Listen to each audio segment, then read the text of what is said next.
Welcome back to the party, everybody. I am your host, Lutch, aka the Indian Jesus, here to resurrect the second coming of common sense. How is everybody doing tonight? Really quick, I just want to give a shout out to the replay gang. If you are watching this on the replay, thank you for coming through, but you missed the live party. It's never as much fun without you, even though you're about to enjoy what we have for you tonight. Also, before we start, you got a little sneak peek there. The sponsor of the stream, as always, our good friends, MySickShirt.com. Whatever your persuasion, they've got something for you. See, I would never get this one, but I might get this one, and I would definitely get this one. That's right, the only place to get to your official Indian Jesus merch, only at MySickShirt.com. All right, guys, welcome. Who do we got in the building? We got Bull Rush. Let's get this party started. I'm with it. Welcome, brother. We got JR. What's going on? Everybody should be piling in shortly. And you guys saw the title. You guys saw the thumbnail. What we're going to be going over tonight is a discussion about the different parties, the different political parties. Hey, welcome. There is a lot of people, I didn't, it's not really a recent thing that I had left the left, as they like to say it. But the video that we're going to be going over, the discussion that we're going to be having, is right in line with the fact that Tulsi Gabbard, the one person who, anytime she's on a screen anywhere, I'm always like, just want to let everybody know, I would have voted for her. If she was the candidate. Now, she may not be perfect, but she was a lot better than Hillary Clinton. She's a lot better than Biden, a lot better than Kamala Harris. But now she has left the left. And, that brings up an opportunity for us to look at what to do once you leave the left. You left the left. Now what? What do you do? So today, we might not be exactly looking too much at the left wing. That will certainly be a part of the conversation. But what I'm more specifically interested in is the differences between what the Libertarian Party offers, as the Mises Caucus and Dave Smith have really taken over. And they're, these liberty-minded individuals. They've got rid of all the wokeness. There was, I wasn't privy to this, but apparently there was a lot of infighting in the Libertarian Party. A lot of left-wing libertarians. You've probably heard of socialist libertarians or libertarian socialists or something. Whatever those people are, they lost. The people who actually care about liberty won. And so that's what's going on in the Libertarian Party. But, the conversation around third-party candidates is always about, is that, throwing your vote away?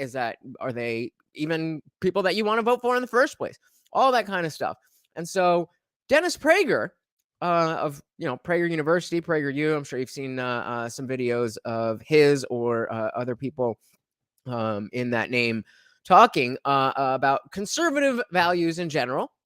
But Dennis Prager himself put out a video that is specifically addressing why libertarianism, or being a libertarian, or voting for the Libertarian Party is wrong, and specifically helps the left wing. And so I skimmed through a bit of this, and I found it very interesting, and a lot of points that came up that Dave and his co-host Robbie here are very good at articulating, and just things that I've wanted to talk about for a long time. So without further ado, let's get on into it. As always, guys, the sound on StreamYard can be kind of shifty, so if you cannot hear the video, please do let me know. For today's episode, there's, people love when we do these response episodes. They always do very good numbers. So we got another one coming up. This time, someone just sent this to me yesterday. This is Dennis Prager, who is, if you don't know who Dennis Prager is, he's been around forever. And I guess he has a radio show that he then puts out as a podcast. and he did a show on libertarians, and I assume he's being critical of them here. I have not had a chance to really listen to this. I played like a minute of it just to see like where it starts up. So we're gonna See, professional. You want your raw reaction. See, I want to give you guys my raw reaction. I want to be experiencing it with you guys. That's the whole point of the whole party thing. But I also got to make sure that we're not going to be bored and that what we're watching is actually something we want to watch. Little things to pay attention to. respond to this going in kind of blind. I assume he's being critical of libertarians. That's what I was told. This will not make for much of an episode if he's disagreeing with us. I just was, yeah, see, exactly. But he will be. I'm sure he'll be critical. Dennis Prager is I remember watching him like on Bill Maher's show when I was a teenager and stuff. But he's like a long time conservative radio show host, and he runs that Prager University that would put out like very well made videos. A lot of them went viral. Kind of like a boomer con That's Zionist a good way to put it. neocon type. I think broad strokes. That's a great way to put it. I was just talking, I think to Positile, but I was talking to somebody the other day about the difference between the opinions and values of conservative voters and Republican politicians. So I think Dennis Prager is, he's an older guy. He's a boomer. He's going to be more, even though I think he does have a lot of good conservative values, he's definitely more in line of what I would call a Republican as opposed to just a conservative. I'm hoping this will allow me to articulate a little bit better what I mean by that. Hopefully you kind of got an idea, but help me out here, Dave. Oh, come on. We're going to do this shit with the fucking skipping again. I'm just going to have to exit out every time. That's more or less he falls into that camp. So anyway, let's get into it. Let's respond and break this down. Here's Dennis Prager on libertarians. American Greatness, one of the finest sites there is, has an article, Will Libertarian Candidates Again Deny GOP the Senate? We use libertarians on the program. We have them make videos for PragerU. They have excellent ideas and critiques of big government, which is critical. However, the Libertarian Party, to vote Libertarian is an exercise in answering the following question in the wrong way. All right. Will I do good or will I feel good? All right. Okay. Well, I was going to stop it. Apparently, he's going to stop it. I'll let Dave go. I would say that right there. So that's an interesting framing of this whole thing. And so it seems almost to start off with a conceit that, well, I can't really argue with any of their ideas. I mean, these libertarians sure do have great ideas, and they sure do make a whole lot of sense. We use them on our content, and man, their criticisms of big government are pretty damn on point. However, I got a real beef with this Libertarian Party. So you can kind of already take a guess of what direction this is going in. But okay, so that I don't know what can I say about that. I suppose my initial thought would just be like, well, if you can't argue with us on any of the ideas, then why is it that we should be joining you? Maybe you should be joining us. And that's where, as a viewer of this, that's where I come in, and I'm listening. I am somebody that I was calling myself like a 2015 liberal, like when before all this woke stuff took over, and politics wasn't in, had its tentacles in everything. Then the kind of default, if you just didn't really care about what was going on, like you'd pay attention, but you didn't really care, to be out protesting, and you were for free speech, and you were for freedom of religion, you were for, gay marriage, these kind of things. The default was pretty much to be a liberal. And, looking back, I now see the things that I never agreed with, that I proclaimed to when I didn't know any better. But there's a lot that is really just magnified these days. That is the worst parts of the forest version of the left. So Dennis Prager was talking about feeling good versus doing good. And so if that's the claim, then the explanation has to be that, okay, it feels good to vote for libertarian because of XYZ, but you're not actually doing anything, and you need to vote for Republicans because A, B, and C, because that will actually do something as opposed to how making you feel. That's where he has to go with that. It just seems to be my first thought. And then he sets up this question: do I want to do good or do I want to feel good? Oh shit! Sorry. Yeah. I mean, okay. I mean, yes, I think doing good is preferable to feeling good. But what kind of And then right off the bat, I'm thinking, okay, when I think doing good, I do not think of the Republican Party of the government. There's many other things I could think of, but doing good is not the association I have with that. contradiction is that? If you do something that's good, doesn't that make you feel good? How often you go out and do something good and then you That's feel a like good point. shit? It's Yeah. like the main reason people do good things is that they can feel good. How did you create some contradiction between doing good and feeling good? I don't very often go out and do something good and go, wow, I feel terrible about myself. yes, I mean, it does seem to be somewhat of a false binary, but perhaps he's going to elaborate, and the point is going to be that it feels good to join the Libertarian Party, but it's not actually doing good. So let's see. See, yeah, that's exactly what I was saying. That has to be the only way that it makes sense. That it feels good, kind of like, and this is the reason I wanted to show this is because there are arguments to support any part of the left wing. There are arguments. Will they convince me? Maybe, maybe not. But where I am right now, I'm not really interested in listening to those until you can address the surface level issues I have with left wing politics, and that has to do with culture war issues. So, fine, maybe there is a reason that I should vote for the Democratic Party, but that's a long, long conversation. And if you were to convince me of that, then first you have to, I have to decide one of these parties is better, the Libertarian or the Republican. And then whichever party is better, that the Democrats would be even better than that. So it's a lot. So right now we're just focusing on, okay, Republicans versus Libertarians. Democrats are just not in the equation at this point.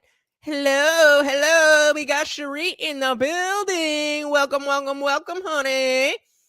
But yeah, that's what we're focusing on tonight. Maybe that's going to be something we could discuss in the future, especially if you guys are more on the left. I'm absolutely willing to have that conversation. But for right now, this is the focus. Those two parties. Hey, the Mikey story is back. Welcome, brother. Welcome. Go check out Mikey's channel. He's been doing a bit of traveling, and looks like he's having a good time. Like he says, maybe Henry could learn from this so he could stop saying crap. Good one. We'll call back to our last episode. Glad to have you, Mikey. Glad to Let's have see what you. his argument is. In the human species, people choose feeling good over doing good most of the time. That is what happens when you vote for the Libertarian Party. You are doing bad. That's right. You are doing something bad. You're probably a wonderful human being with great ideas. And Are we though? I share most values with you, but I don't share the biggest single value right now, and that is defeating the left. So I seem to remember this type of argument. It was right around 2015, 2016. And the only thing that the people on the left ran on was beating Trump. And how did that work out? I mean, just from the fact, like, whether or not you like Trump, the fact is that that tactic didn't work well. But now he's taking that exact same tactic. And he's saying, my top priority is not giving people this, making sure this part of the government is beating the left. Okay, maybe that should be my single greatest value too. I'll hear him out. You've wasted your vote and taken it, in most cases, from the... And there it is. You wasted your vote. You wasted your vote because we all know that there's only one. I mean, two parties. That's not an argument. That's not an argument. If I wasn't going to vote anyway, and then I decide to vote Libertarian because I decide they represent me, then no, I'm not wasting anything. And as I've said, ever since I would not vote for, ever since I voted for Hillary Clinton, the most shameful thing I've ever done in my 32 years, I made a vow never again to vote against someone. So I didn't vote in 2020. So no, if it's for me personally, maybe you were going to vote anyway. But my vote has to be earned. Like he says, I thought the point was there's no right or wrong in what your political stance is. Well, there's definitely, whatever your political leaning is, you're not necessarily wrong for being that. You're not wrong for being a Democrat. You're not wrong for being a Republican. You're not wrong for being a Libertarian. You might be those things for the wrong reasons.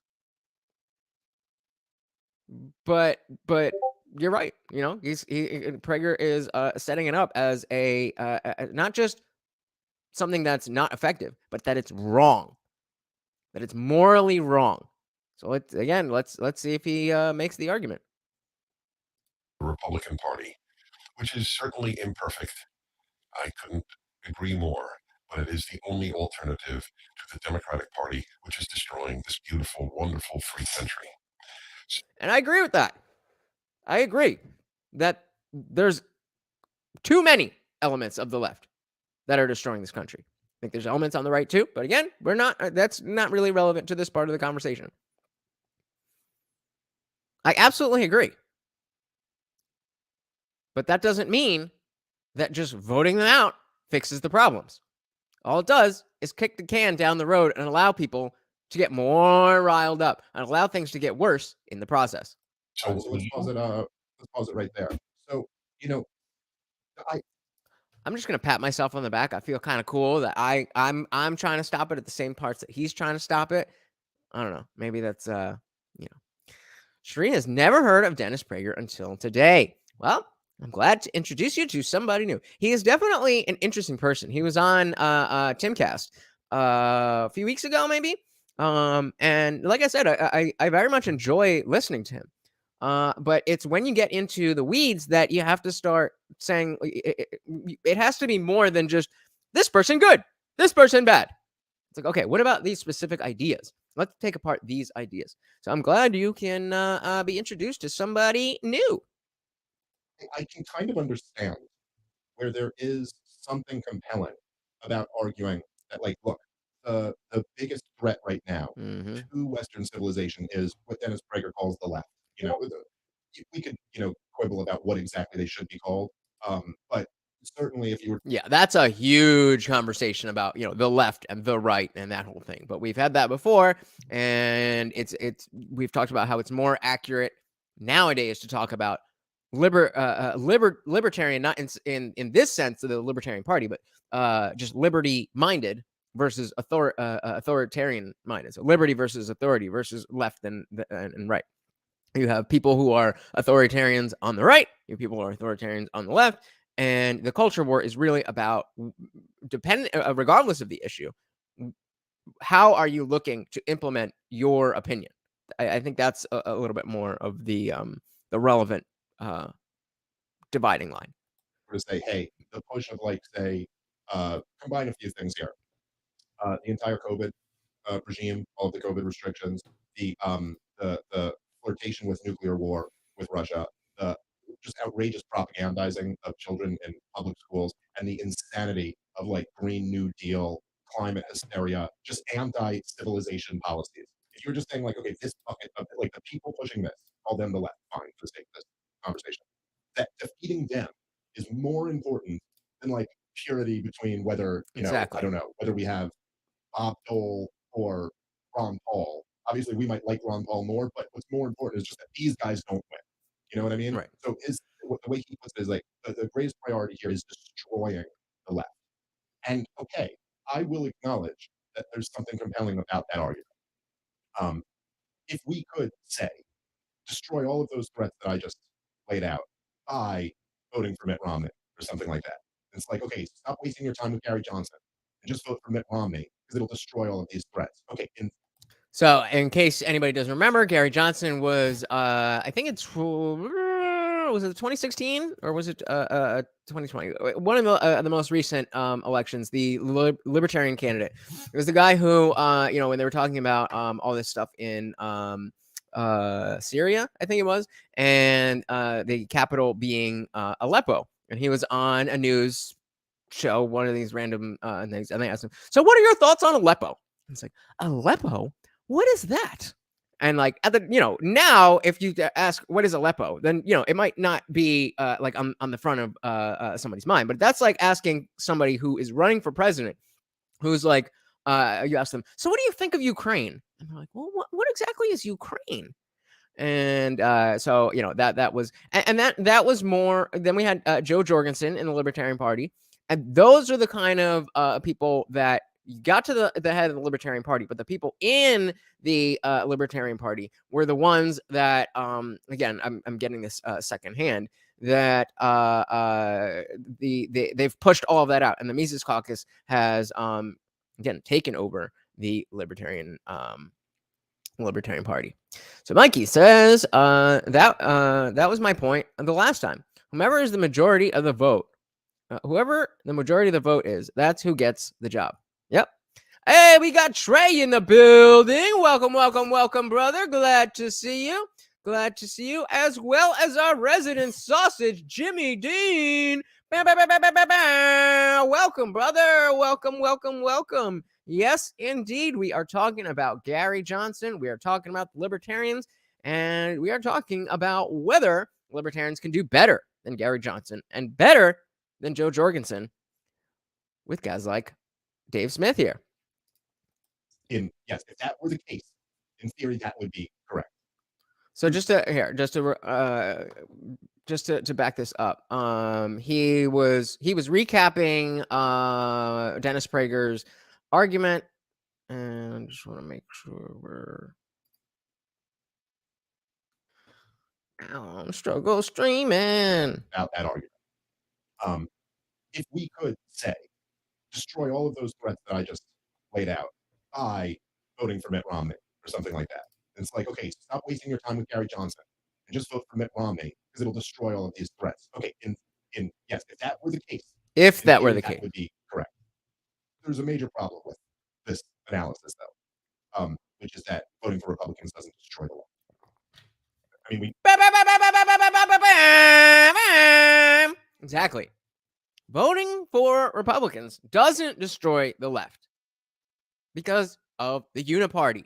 We know they're working together. And yes, it definitely matters who is the president. It definitely matters which party is in power. But to act as if the Republicans are going to take down the Democrats, it's like the Joker. I don't want to kill you. That's their Batman and Joker. Pick whoever you want to be, to be either one. They need each other. This like empirically. This is true. The left was pretty out of control in 2014, 2015. So Donald Trump won the presidency. And the Republicans, by the way, your party also had the House and the Senate. Did they destroy the left? No. They, in many ways, became the left. They spent more money than even Obama did in his highest spending year, in their first year. The left is only crazier. All of the threats that I just laid out has started or gotten much worse since the Republicans took control. That is another fantastic point, which is why I very much tell you guys, you should all listen to Dave Smith. Everything that's wrong with the left gets worse when Republicans are the majority, when the Republicans are in power. Everything. Because now when they have their guy in office, then they're appeased. Most of them aren't paying attention to this shit anyway. It's when you've got Trump tweeting this, that, and the other, regardless of what you think of his policies. That's what gets people ready to go out in the streets and burn down this, that, and the other. So again, going back to Dennis Prager's initial thing of saying his top priority is destroying the left. Well, okay. But is voting Republican the way to do that? So you can't just take it as a given that supporting Republicans destroys the left. It doesn't. It's demonstrably false that this destroys the left. And why is that? Well, I think the libertarian argument would be that at the core is that what are you going to do with this power when you get it? And unless you're going to actually abolish the power that the left takes over, then you're never going to do anything to destroy them. So, just for the sake of argument, let's say, in not that Trump would ever even had a thought to do this, but what could So, all right, let me before he goes into that, Mikey asks, if a libertarian was in office, what difference do you feel it would make, and how it affects the people for the better? I just think in general, the libertarian mindset is just slimming down the government. Everything is about slimming down the government, just cutting off the fat, getting everything to in the hands of the people, all that kind of stuff. But I don't even necessarily think that it's reasonable to expect a libertarian to become president anytime soon. Not certainly not this upcoming election. Very likely not the next election, and probably not even in the one after that. Talking about general elections.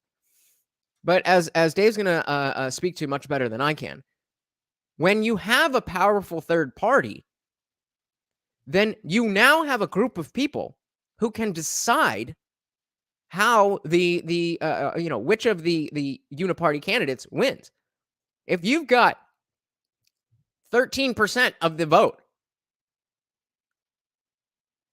and under your guy, and they will vote for whoever you endorse, well, you can make the Republicans and the Democrats concede a lot of ground. Okay, we'll throw our support behind you, but you have to get rid of all these gun laws. Okay, we'll throw our support behind you, but you have to have a stronger separation of church and state. I don't know, pick whatever it is.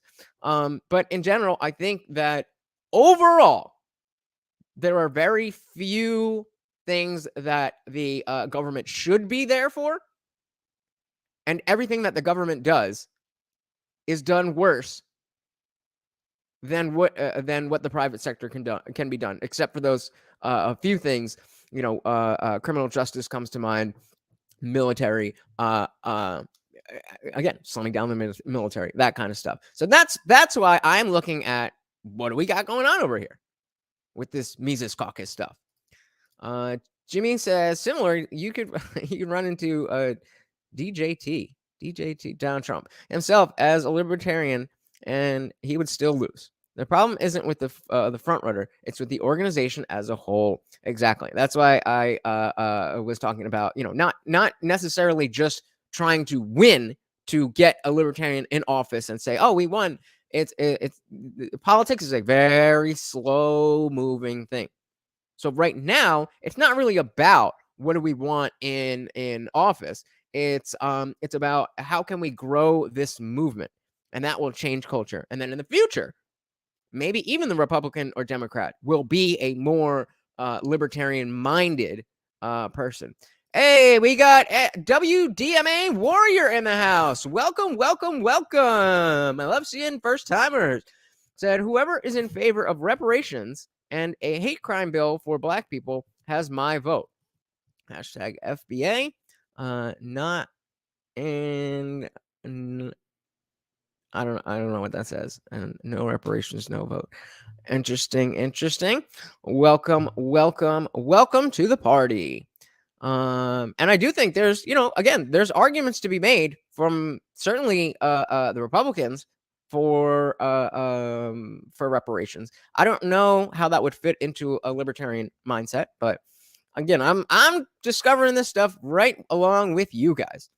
Shereen says, I'll be honest, I voted for Biden and I have voter's remorse. I will never vote for another Democrat again. Well, here's again the point is that, of course, brother, glad you are here. Hey, and we got Miguel in the building. Welcome, brother. Welcome. I'll come back to that. So I would caution you, Sheree, against saying that you'll never vote for another Democrat again. Because maybe in some crazy turn of events, I mean, we had Donald Trump as president. In some crazy turn of events, the best candidate ever is running, and they agree with everything that you agree with, and they represent you wholly and fully, and we're not at that place where a third party has broken through the dichotomy of red or blue. The best person might be running as a Democrat. That's, again, why this whole thing is framed around Tulsi Gabbard's leaving the left. And I always say that if it was Tulsi versus Trump, I would have voted for Tulsi. It's just that simple. So, but I hear you. The Democrats are I don't see them being much better anytime soon. But we know how that pendulum swings. Jimmy says, your logic and strategy is impeccable. Thank you, sir. But it lies on politicians actually doing what they say. Therefore, it's Mickey Mouse. Fair. That is fair. I am definitely an idealist. I absolutely have an idea of what the ideal world would be. And it is quite utopian. But that doesn't mean that we shouldn't have that. We shouldn't have that goal in mind. And okay, if we fall short because of practicality, logistics, whatever, then that's fine. I'm not going to cry if we don't have a perfect world. We don't have a perfect world right now, but we can certainly get a lot closer. So Gail said, I'd vote for anyone who wants free taxpayer-funded sex change operations. Not me. Mikey says, I don't think that the government is willing to make those sacrifices for the libertarian because it has too much to lose. You are absolutely right. You are absolutely right, Mickey. And that is why this notion of throwing your vote away is one, just hell yeah. Just caught a fly. I wish that was on camera. Caught a housefly with my hand. How many of you have ever done that? Don't lie. But yeah, it's not about the government being willing to make those sacrifices. The government is of, by, and for who? The people. And so if part of the libertarian platform is awareness of this cultural stuff, then we can push this idea that the government has to do what we want. And so it's not about convincing the establishment. It's about convincing the people and going grassroots and from the bottom up. Jimmy says, very slow moving thing. Yeah.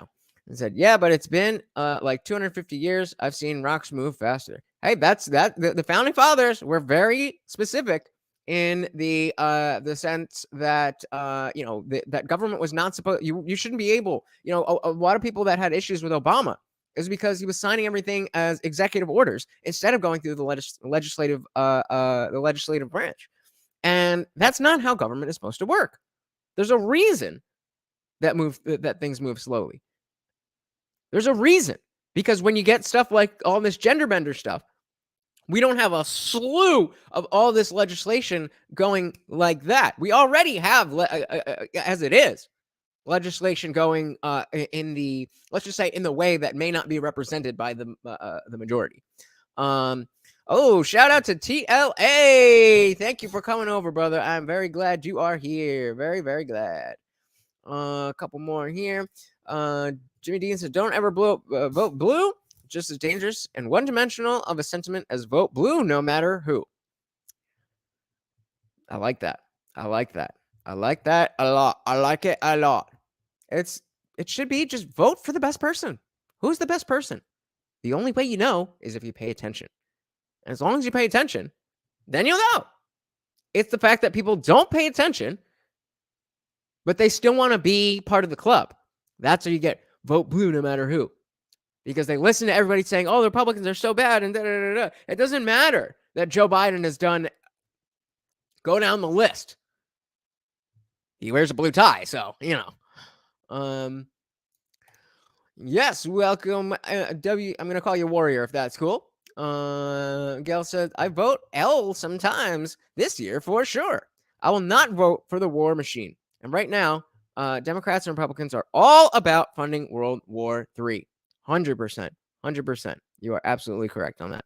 And I could see myself voting that way. But even though both parties are literally trying to start did already start this war, that doesn't automatically, by default, get a vote to the Libertarian Party. The Libertarian Party candidate has to earn my vote. Warrior says, government is for corporations. Yup. The top corporations make the government laws for the land.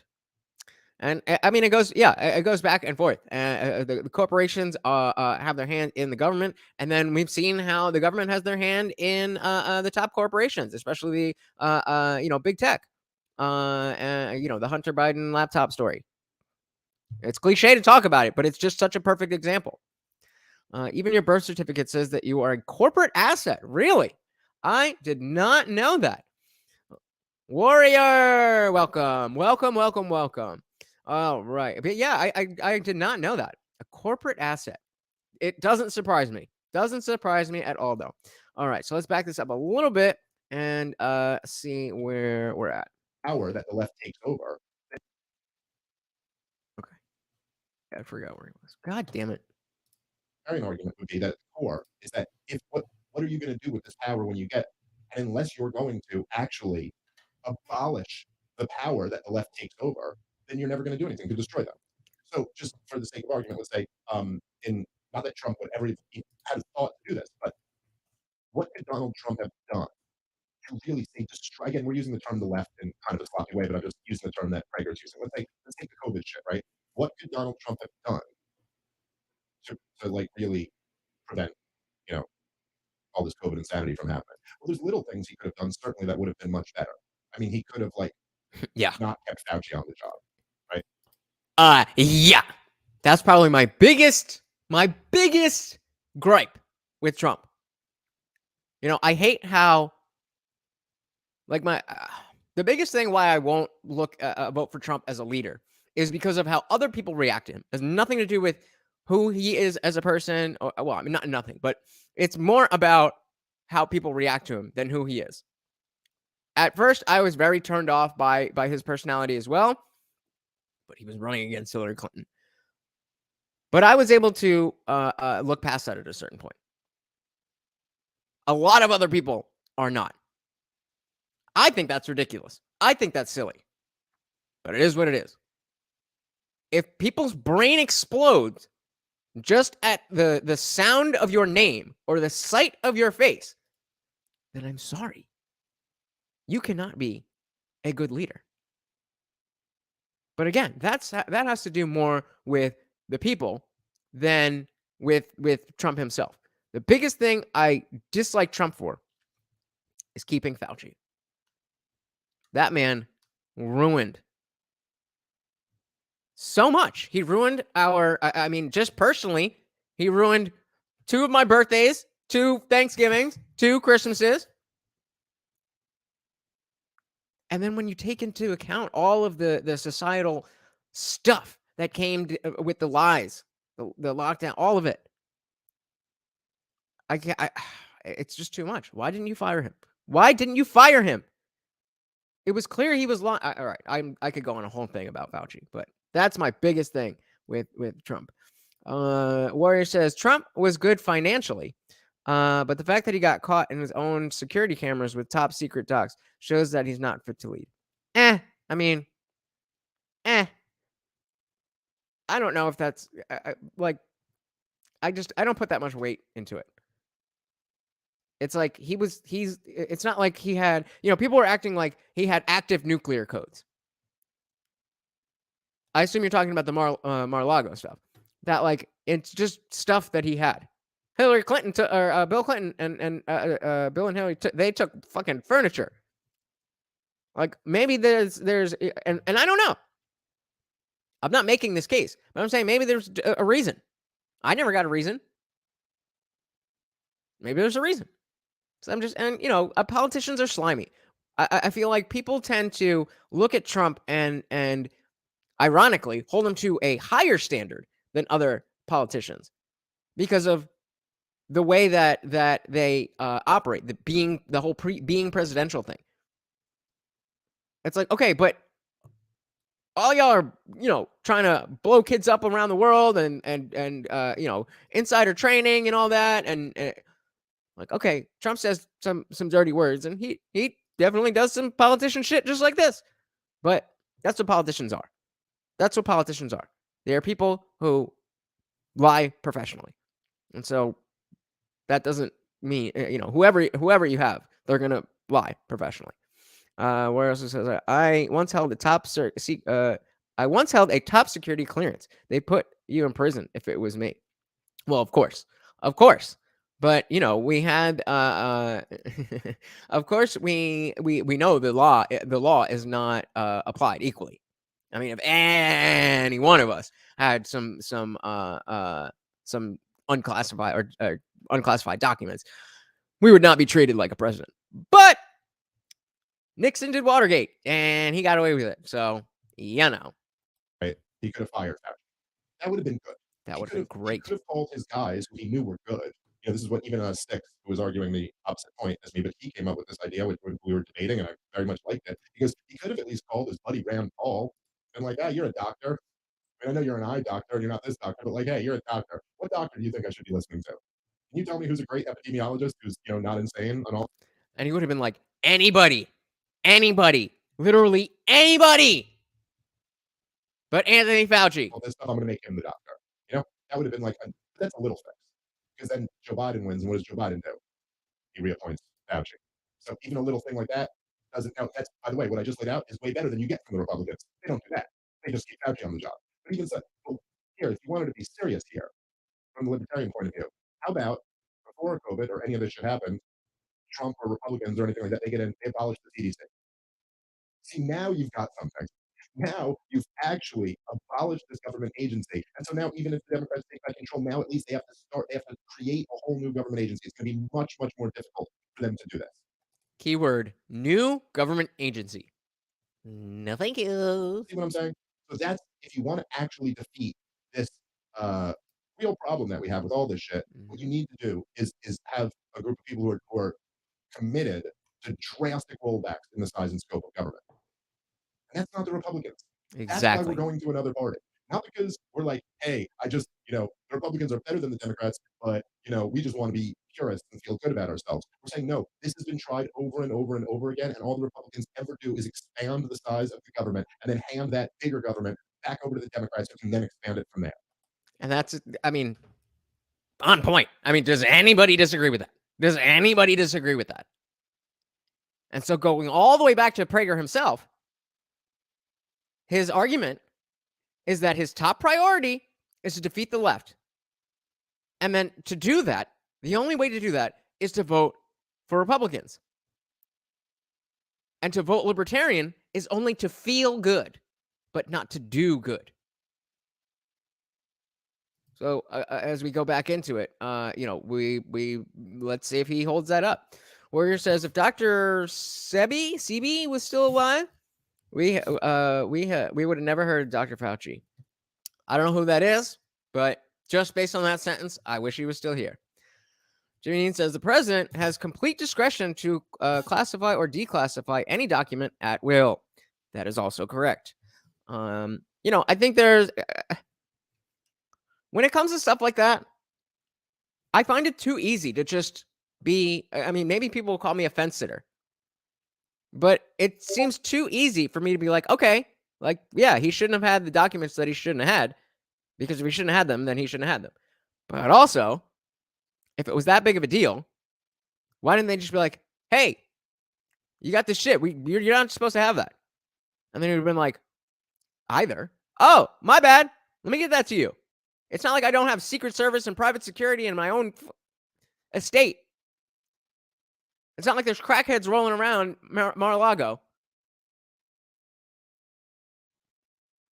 It just seems a little overblown on both sides. It's insanity to keep doing this over and over again and thinking this is going to work. I'm curious to know. So, I guess for a long time I felt like don't vote because you're empowering them and make them earn your vote. Because if you're always just voting against the other side, you're making it very easy for the government to have policies that don't actually represent you. Like you made it very easy for them to have your vote because you're just voting against something.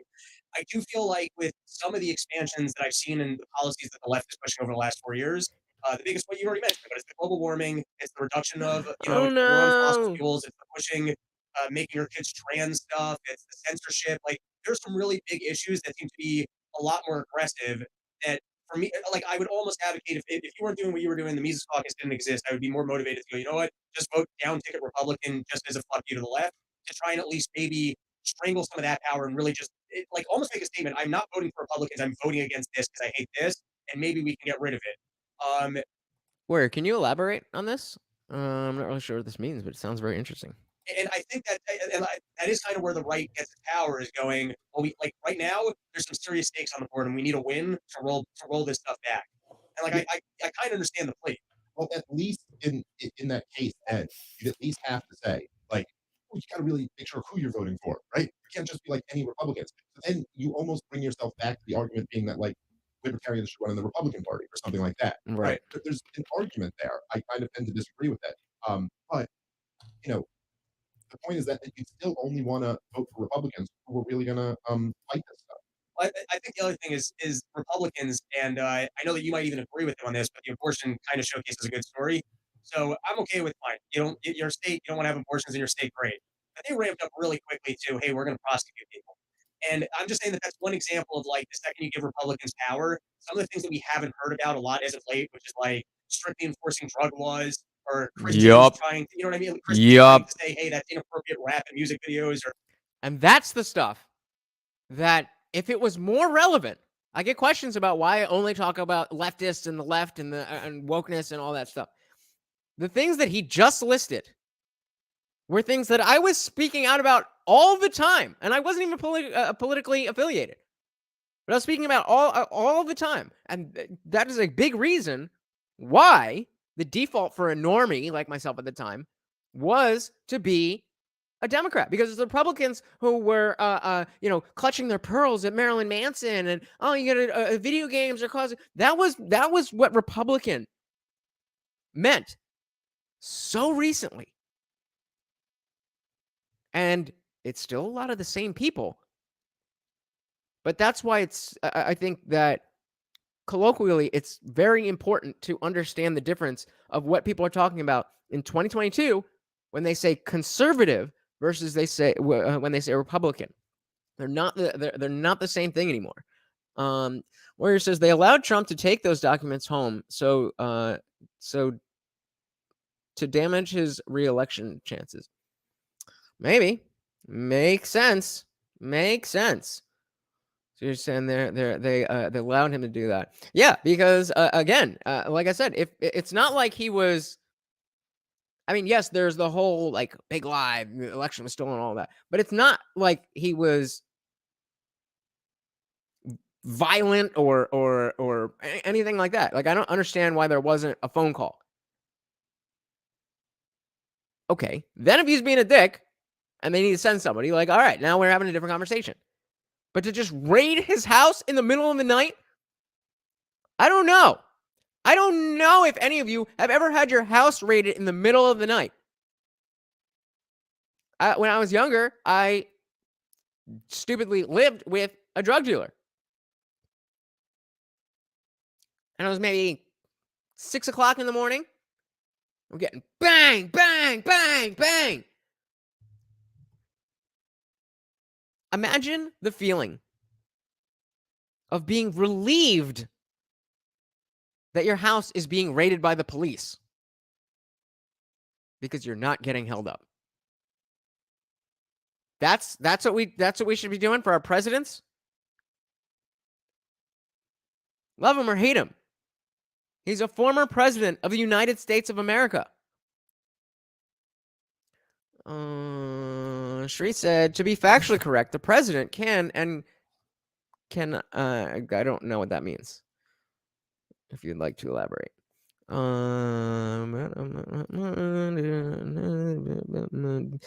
Jimmy says there's a growing schism in the Republican Party.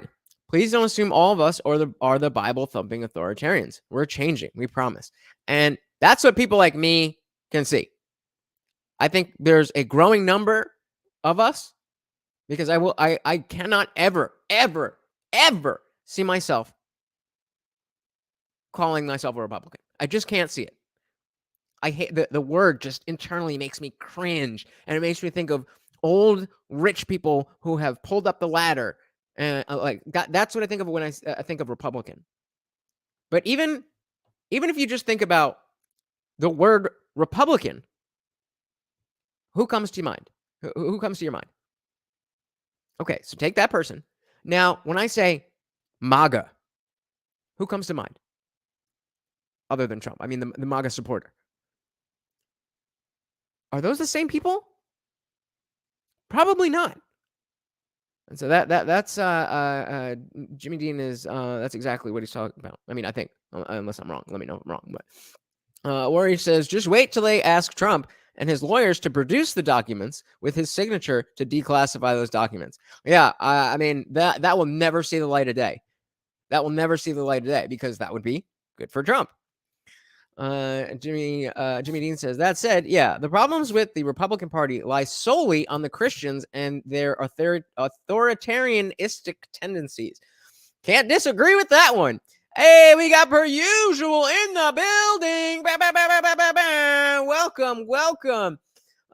He says, what's up? It's been so long. My phone's dead and don't have a charger right now. And my computer's YouTube doesn't work 90% of the time. So I'm surprised it's working right now. And I am very grateful that you are using that 10% of time that it's working to spend with us. Glad to have you, buddy. Glad to have you. Gil says, Trump having some boxes of documents is pretty nonsense. They knew when he had and were in talks with him about it for months prior to the raid. Yeah, see, I didn't know that. So then why was there a raid? Was he, because I know that if there was official, documents or official warrants that Donald J. Trump, you have to surrender these documents, and he didn't do it, that would be everywhere. That would be everywhere. So I'm pretty confident, without actually knowing, that that's not how it played out. And so if they were talking to him and they still raided, and we didn't get a story out of the fact that Donald Trump says he won't return documents, what does that tell you? What does it tell you? Who comes to mind here? Ronald Reagan. Because oh, Jimmy. Hey, let's go to war in the Middle East. Like, there's a lot of stuff that Republicans love that since they're not in power right now, we haven't really had to confront. Oh yeah, and let's get real. The element of the Republican parties that Dennis Prager has been supportive of for his entire career are the ones who have given us half of this shit. Like a Republican created the EPA, a Republican created the Department of Homeland Security, Republicans created the Patriot Act. And, called it. And again, that's another huge point for me personally. Why I'm looking at what to do as somebody who can't vote with Democrats anymore. I just can't do it. And I don't want to abstain. I don't want to not vote. I want to be involved. But that's not enough. That's not enough for me to, I don't know. I don't know how to, I don't think people talk about voting properly. Like, oh, everybody has to vote. You should go vote. And just because everybody could do it doesn't mean that it's not a big deal. That it doesn't come with huge responsibilities and huge consequences. She says, are you guys kidding me? The president cannot declassify any document. I'm pretty sure that's not right.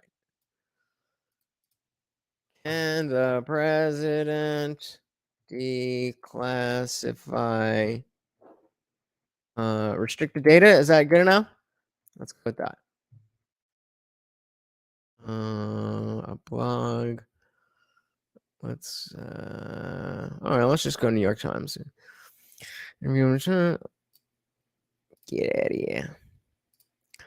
I declassified everything added person. You can declassify anything by just saying it's declassified, even by thinking about it. All right. From Charlie Savage. Let me get on the page here with you guys. Oh, sorry. Sorry. Oh, this is going to be one of those bullshit where it doesn't actually let me read.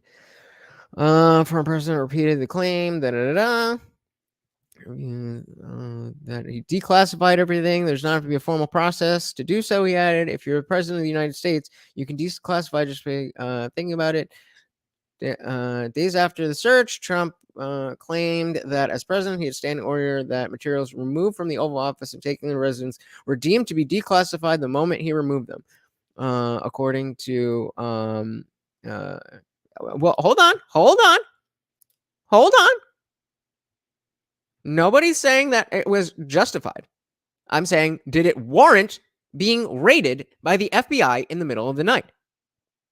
So that's what we're trying to determine. If he can declassify them, then absolutely, that's justified. Where it says the process to declassify, is that a question or are you? I don't. Oh, okay. Fair. I mean, I don't know. I'm not making an argument. I'm saying that as far as I was concerned, I thought this was true.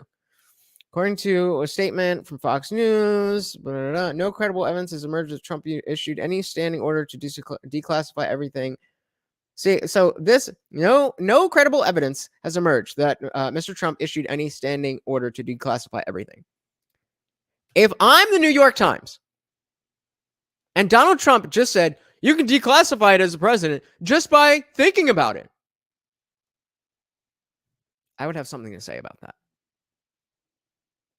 I would have to be. I mean, the whole fake news thing. All if that's not true, why aren't they refuting that part? But let's continue. The idea.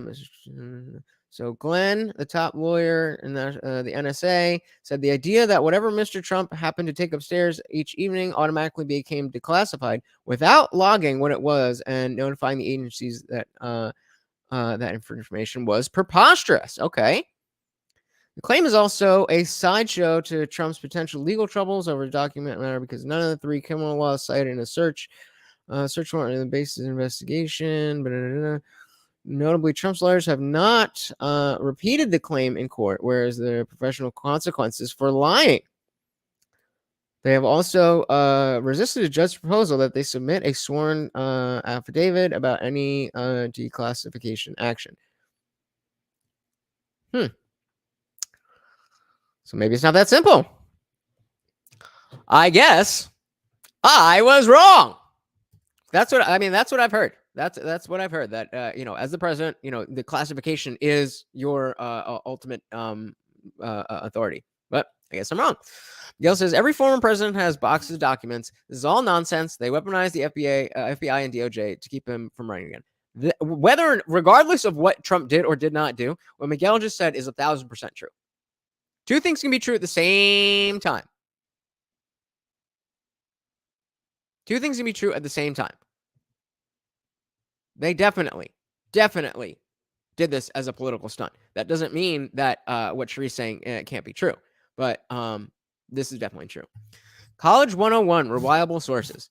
Let's pull this train back a little bit and see how many other web pages agreed with the one. It agreed with you.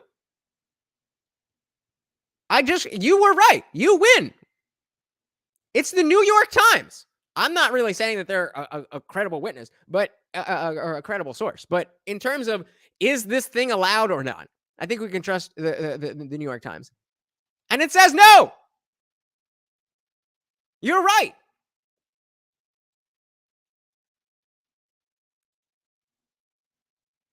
Maybe look into why you got this reaction. If you ended up being right, and I openly admitted, oh, I was wrong. I didn't know that. Sheree, you were right. Warrior said, did he just snitch on himself and got one of those Elon Musk mind chips? Maybe. All right. So Sheree was right, and you can't just declassify anything.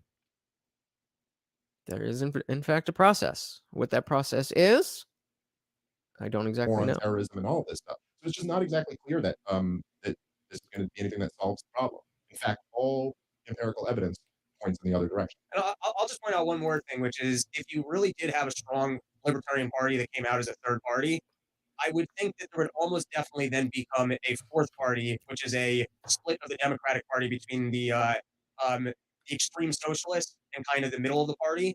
That's an interesting point, because it does seem that libertarian-minded people, or let me rephrase that, people who vote libertarian seem to, at least in where we are on the political landscape right now, seem to overlap more with the Republicans than the Democrats. So I do understand that the notion of wasting your vote or taking away votes from the Republican Party is a real thing. I just think that the way Prager presented it was a little bit overblown. But yeah, splitting the four parties, that might be interesting. And that would probably benefit us quite a bit to splinter off the kind of Democrat, because there's some people with those extreme ideas that do at least force in the debates for the Democrats to pretend like Yeah. they're fully socialist. Here's the other thing that having Oh, there's plenty of other parties. There's the Green Party. There's what are they called? I forget. There's a whole bunch of other parties, but realistically, there's only two parties, and those two parties work together. What we're talking about is a revolution of that process, where now the third party that was never really a third party, it was just kind of over on the side, is now going to become a player. And again, not necessarily that they're going to win the presidency, but that they're going to wield more influence. And so people who are libertarian minded will have more say in how things work indirectly by making these demands of the Democrats or Republicans, because they need that support. a strong libertarian party does, right? Is that you go, look, is if we get the thing big enough and get enough energy involved in it, then you essentially will force people to recognize our grievances. It's like, okay, yes, well, this voting block could be the difference to you winning or losing. It's like, okay, well, then win us over. I mean, look, I'm like probably I'm one of the biggest figures in the Libertarian Party right now. Um, certainly the biggest, according to the people who are all in control of the LNC and the caucus that's just kind of taken over the whole party. So, do you, I'm not like a party loyalist.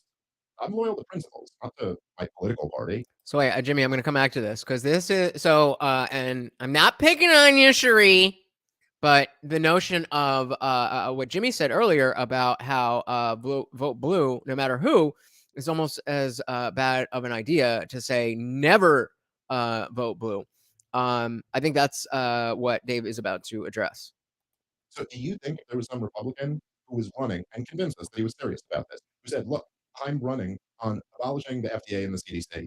I am running on peace negotiations immediately with Russia. I'm running on completely removing all restrictions on fossil fuels. I'm running on whatever. It Got my vote. doesn't even have to be completely perfect radical libertarianism, but like banning CRT in public schools or something Hell like that, or yeah! school choice or whatever.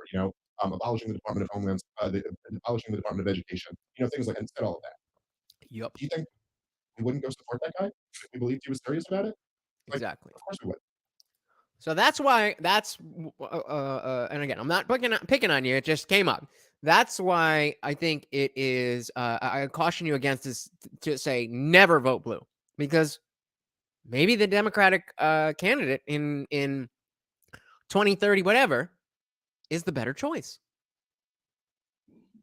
Excuse me. Instead of being a party loyalist, instead of saying, "Oh, the left screwed me over, so now I'm a Republican."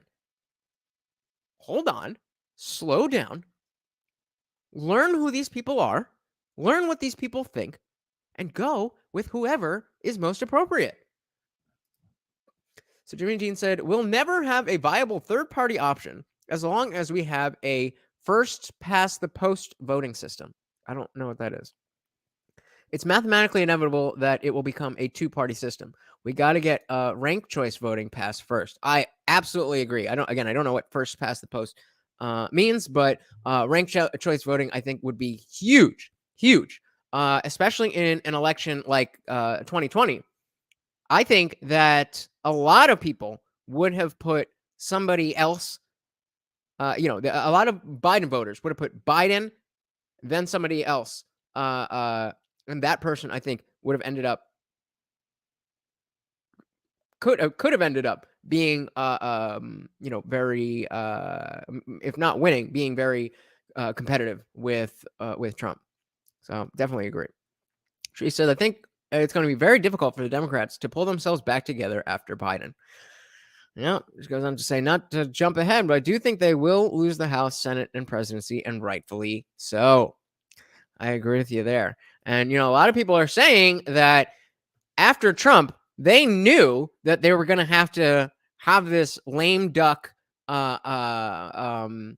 president, so that the next person that they put up, it was like, well, it's better than Biden, right?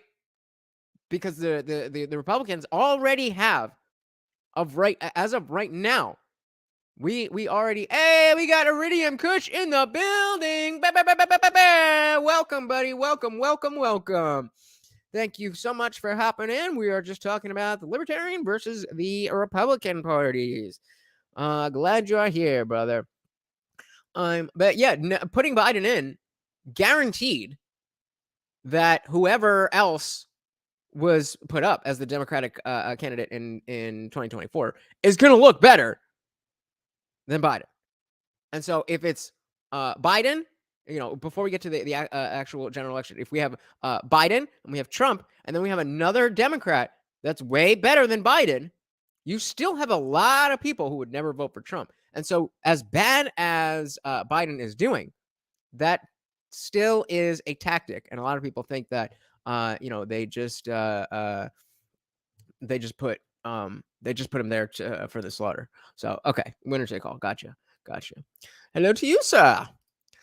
Gil said, George Bush ran on humble foreign policy and smaller government, then started 2 wars and opened the Department of Homeland Security. Yep.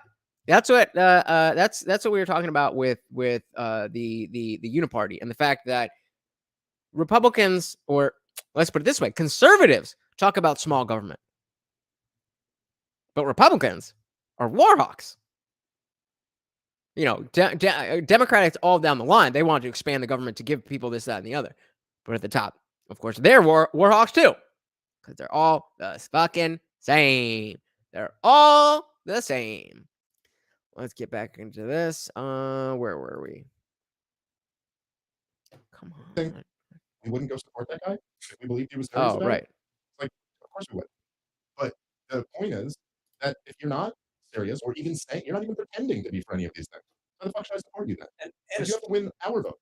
That's your job. Right. A strong party changes the coverage of the ideas. So, like, if you're having a conversation about inflation and you actually have a strong third party that's pointing a finger at the Fed, it changes the censorship where you can't not acknowledge and have that conversation. Yeah, look. Same with Ukraine war. If you really have someone screaming about why is NATO expanding, it forces you to have a different conversation about what's going on. Yeah, 100%. And basically that's kind of like, whether it's through the political party or not, that's kind of like what we do. Like that's kind of the goal of all this shit that we're a part of here. But again, real quick, whoever came over from GM's channel, if you're interested in the Discord, I didn't want a huge influx of people who weren't necessarily going to be interested in the content. But the link is below. It is open. It is free. Please come and join the server and hang out with us. We would love to have you. And the problem is that when you start having that real conversation, then you start going like, oh, well, when Donald Trump was president, NATO was expanded, and in fact, weapons were sent into Ukraine. And in fact, $6 trillion was printed in his last year of presidency. And it's like, oh, okay, yes, this isn't destroying any of the shit that we actually care about. Destroying.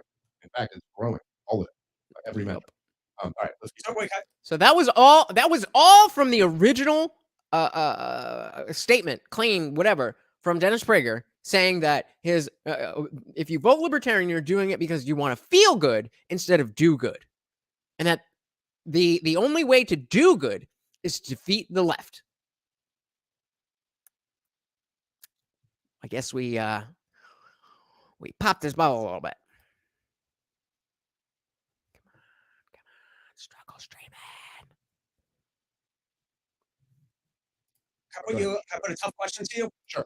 All right. So you might be running this whole Mises ship, or at least behind the scenes, he dictates the policy, the momentum. So I think the low-hanging fruit of who we could be converting to the party is Republicans, because I find, generally speaking, Republicans are libertarians. They just don't realize that libertarians are a thing, or they are aware of libertarians, but they just want to win. And since they want to win, they'd rather be on a winning team. So, like, what's your pitch as to how supporting this movement is winning versus kind of just getting Republicans in? Damn. That was a great question. I want to run that back. Let's listen to that again. I want to hear what your guys' thoughts on this. That is a great, well phrased, no fat on that. That's how you ask a damn question. That's how you Momentum. Be running this whole Mises. All right. All right, let's So wait, can I put a tough question to you? Sure.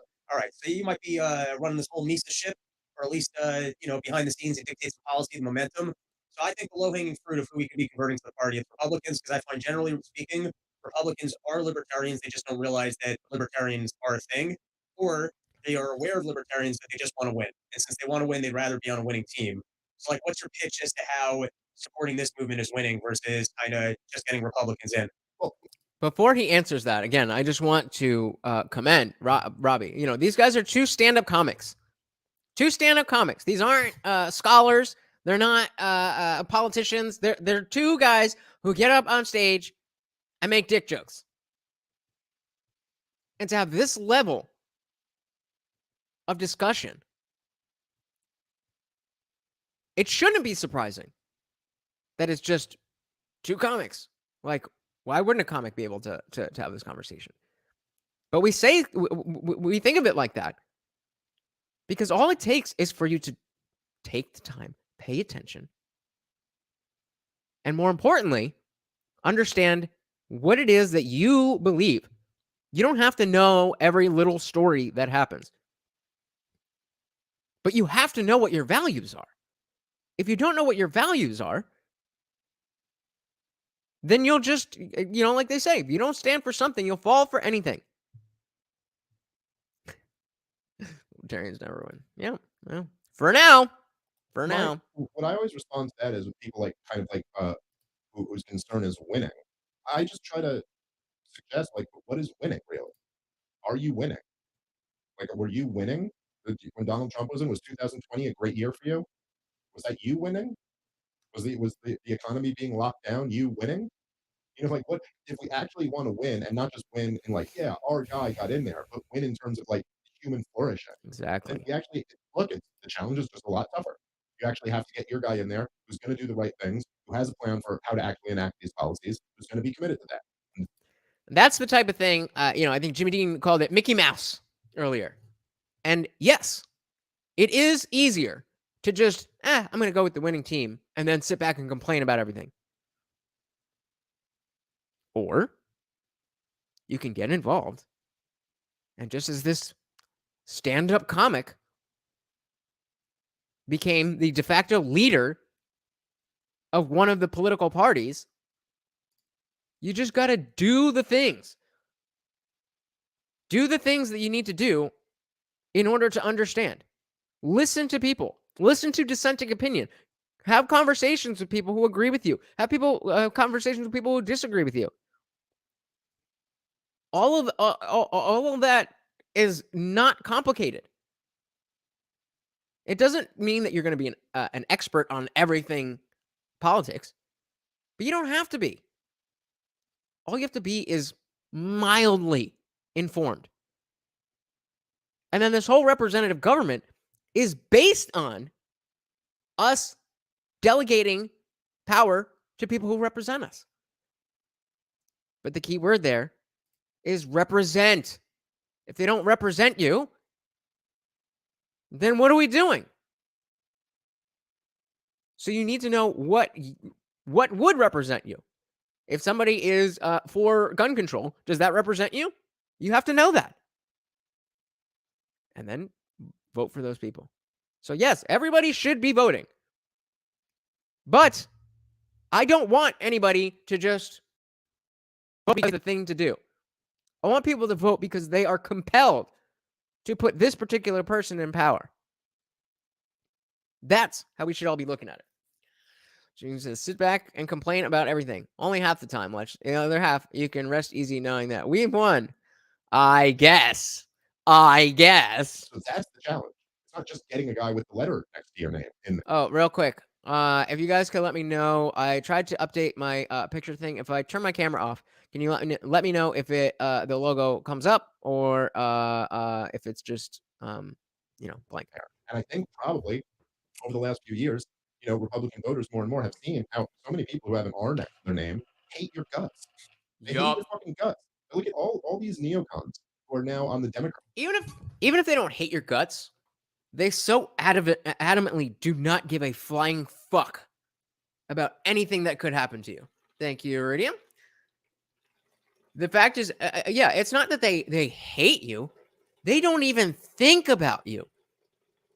They maybe think about you in the sense of, you're a number. You're another one of the people. But it's not even that they hate you. They just don't even think of you. Right side of the aisle. And what are they doing? They're demonizing all the right-wingers who they used to rally up to vote for them. It's really, it's like right in front of your eyes. And I guess you can also say it's like, vote for a Republican, you're still supporting the current system. Sure. And how's that system working for you? I'm not saying don't ever support a Republican. I've been on record talking about this a lot, but I think wielding a third party, there's a responsible and an irresponsible way to do it. Like if a Libertarians were running someone against Rand Paul or against Thomas Massey, I think that's insanely stupid. It's just so ridiculous. What are you going to do? Just take away liberty-minded votes from someone who gets that doesn't make any sense. But if you're talking about Lindsey Graham, I love them comments, baby. Keep them coming. or fucking, you know what I mean, or Mitch McConnell, then like, yeah, absolutely, run someone against them because they're horrible. All right, guys, let's take a moment and thank our sponsor for today's show, which is Let's not. They want to pay me. Do they want to pay me?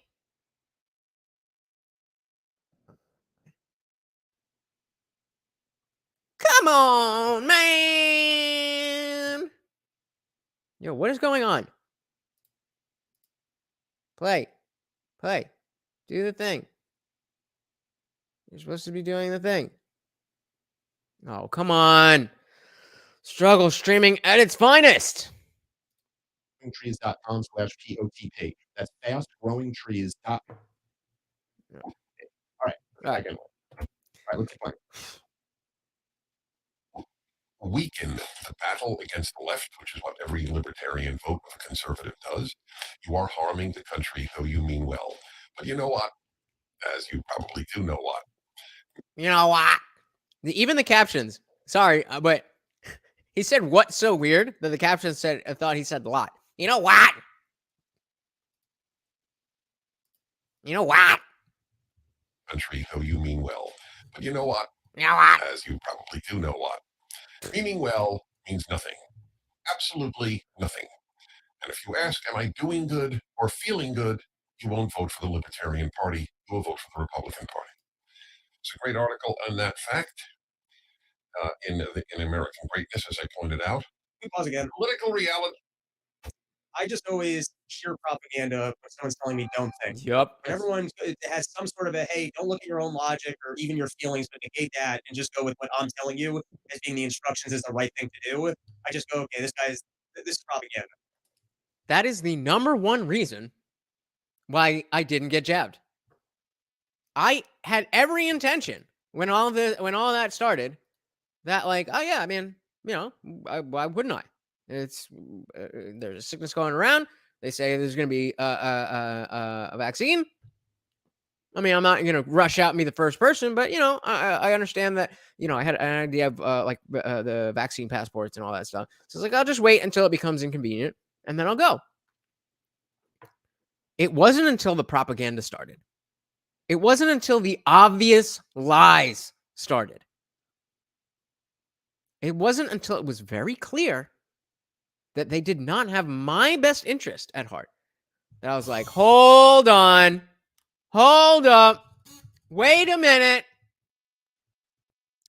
Come to find out, it was like, I mean, at a certain point, it was like every other week, there'd be some new former conspiracy gone fact. I mean, I was keeping a list, but I lost count. And then just this week, the Pfizer, some Pfizer executive was talking about how they didn't even know what it would do for transmission before they rolled it out. Yet every politician and then every pundit say, you cannot spread this. It stops with you if you get the jab. Lie detector determined that was a lie. Yep, I mean, it's too many. It's too many. And they're still coming out every other day. You know, that NPR graphic that says those who have the vaccine don't have any better protection from contracting the virus than anybody else? Like, yeah. No kidding. Where it says, fuck that vaccine. If you got the jab, you are now a new corporate asset, a new species of human called Genesis. I don't know if I can get flagged for saying the first part. I shouldn't, which would be stupid, but you know how YouTube is. But yeah, I mean, there's just for all we know, and now we're getting into conspiratorial thinking, but I'm, just spinning out. For all we know, there was something in that's going to be, activated in 50 years. Why do you think they're not releasing the data, the test data, until 2076? 2076? How did you come up with that? 2075, December 31st, 2075. Whatever is in there, they're going to activate it. And it's going crazy. No, obviously I don't know any of that, but it's all weird. And point being, that is why I didn't get jabbed. Not because of the science behind it, because of the propaganda. Iridium says, everyone in my office who has been poked has, yeah, I was saying this the other day. Most people that I know who have not been jabbed never got sick. Most of the people who I know who got sick were jabbed and have been sick and have gotten it more than once. That's just anecdotal. But do you want me to ignore that? Am I supposed to pretend that's not real? That's my experience. Jimmy says, I don't have a particular issue with it until Fauci came out and said publicly, we lied to everyone for the greater good. We'll do it again, too, if needed. After that, I said, okay, fuck him. Yeah. From the very beginning. From the very, very, very beginning. You don't need to wear a mask. Nobody should be going around wearing a mask. Next week, oh, everybody needs to mask up. Well, why was it that you said we shouldn't be masking? Oh, well, because we lied to you to make sure the doctors had enough. Well, doesn't it make sense that the doctors would be more overwhelmed if people are not using this prophylactic measure? Make it make sense. Make it make sense. Lying scum from day one.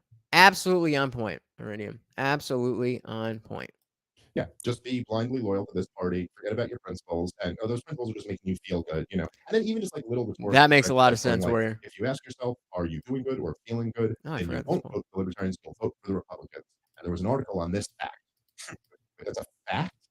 I mean, I don't even know. Is it though? It could be classified as an argument. It's just a blind assertion that if people ask themselves these questions, then they will. Well, here's how much I can disprove that it's not a fact. I'm asking myself that question right now, and I'm still going to vote Libertarian. There you go.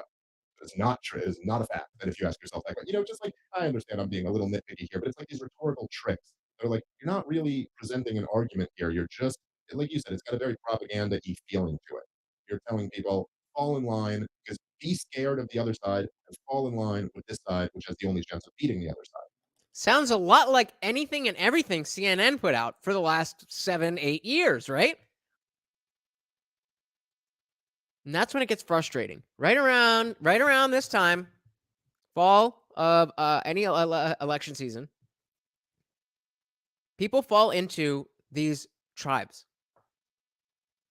And I listened to a 2.5-hour podcast with Dennis Prager.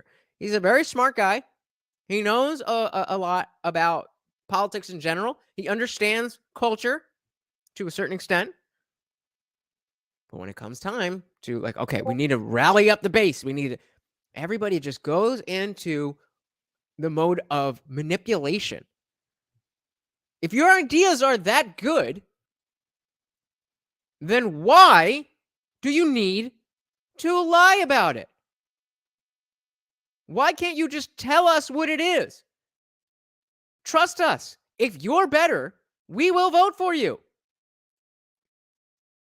But instead, you just think we're too dumb. And I guess most of us are.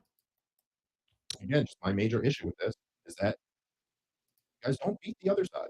You know, listen, in the year 2000, Republicans had the presidency. I'm going to back this up again, but I just thought of something. You know, how Dave's saying you don't beat the other side. Remember how hated Trump was even within the Republican Party. If he never came around, if Obama never made fun of him at that White House Correspondents' Dinner, oh, you'll never be in the Oval Office. I'm pretty sure that's the only reason he actually ran. He's talked about running for decades. But he, you know, he got wound up. Who else would have been there? Because I think it's safe to assume, at least for the sake of conversation, that it makes sense that no matter who Hillary was running against, Republicans would have won 2020. I'm not saying that is a fact, but I'm just saying if we're to play that scenario out, then who do we have? We have a Marco Rubio or a Ted Cruz, a Jeb Bush. Is that really? Or for that matter, if we did have one of those, maybe they wouldn't have won. But even if they did, again, we talked about how they are just speed bumps for the Democrats. And then who did win and who ignited all of this passion was the lifelong Democrat celebrity guy. Hey, we got Bullets for Teeth in the building. Bah, bah, bah, bah, bah, bah, bah. Welcome, welcome, brother. Everybody go check out Bullets for Teeth channel. Interesting men's content. Love to hear it. Love to see it. Glad you're here, brother. Well, it says, when you have two parties that hate Trump, you no longer have a two-party system. I got news for you, bro. We haven't had a two-party system in a long time. I'm talking about the uniparty. But hopefully, Dave Smith here is, you know, pulling me onto the light side, so to speak, and maybe the Libertarians can fix up the two sides, or at least separate them, and keep them honest. We'll see. We'll see. Where it says that party used Trump for their means until they found out they fucked up and realized how crazy he is. I don't know. More people voted in the last two elections than ever before. So I think Trump is, just strictly from a Republican Party perspective, he's one of the best things that's happened to Republicans in a long time. Miguel said, if it wasn't Rand Paul or Trump, I was going to vote Libertarian. I would vote for Rand Paul. Absolutely. Absolutely, I'd vote for Rand Paul. But yeah, so let me back that up because I interrupted him. I just wanted to get that point out. Let's see. Where we at? Where we at? Line with this side, which has the only chance of beating the other side. Again, just my major issue with this is that you guys don't beat the other side. You know, listen, in the year 2000, Republicans had the presidency, the House, and the Senate, and they spent more money than the previous Democrats had spent before them. And then after 9/11, you know, obviously everyone knows how much they fucked up the country. And then this led to a much more radical leftist Democratic Party coming in 2008 or 2006. They took the House and the Senate, and then in 2008 they won the presidency, right? And then in 2016 we got the same thing. Republicans in the White House, Republicans taking the House and the Senate. And then this just leads to a much more radical leftist Democratic Party storming right back. So it's just not true that this defeats your enemy. The question has got to be, like, what is the actual plan to defeat the enemy? And as of right now, what you guys seem to have is, like, we'll just keep doing the same thing. That just keeps making the problem worse over and over again. All right, let's keep on. In America today is that of a two-party system. Embracing this reality means if you want to change the political direction of the nation, you have to transform one of the two major parties. Denying this reality by running as a third-party candidate can also transform the political direction of the nation, but it's unlikely to change in the direction of the third-party candidate. I agree. However, he is glossing over the point that I was talking about before, that having power and influence in your party has a lot of power. Having people who agree with you and will vote with as a block has power. So even if there is not going to be a libertarian candidate, or excuse me, a libertarian president for the next 50 years, that does not mean that every single election can be heavily decided by libertarians. Where he says the only person I would vote for president is The Rock, but he won't run. He would bitch slap anyone. I'd be willing to listen. I mean, it's in this age, he's one of those like old school celebrities where he doesn't, he's got his persona and he's like online and social media and stuff, but you don't really know who he is. He's always in character. You know what I mean? Like his social media isn't like, him just at home. It's always very well produced and it makes sense. But I wouldn't know who he is. Like if The Rock were to go on Rogan, do you know what that conversation would be like? They'd be talking about, weightlifting and steroids and food and diets and stuff like that. But how exactly would the conversation go? You don't really know, because you don't really know who Dwayne Johnson is. I could be I could be convinced to vote for this ticket. I probably wouldn't, but I definitely could be convinced to. But yeah, so again, Prager's talking about only like the only conclusion coming from I'm voting libertarian is I think this person is going to be the president of the United States. And that's simply not true.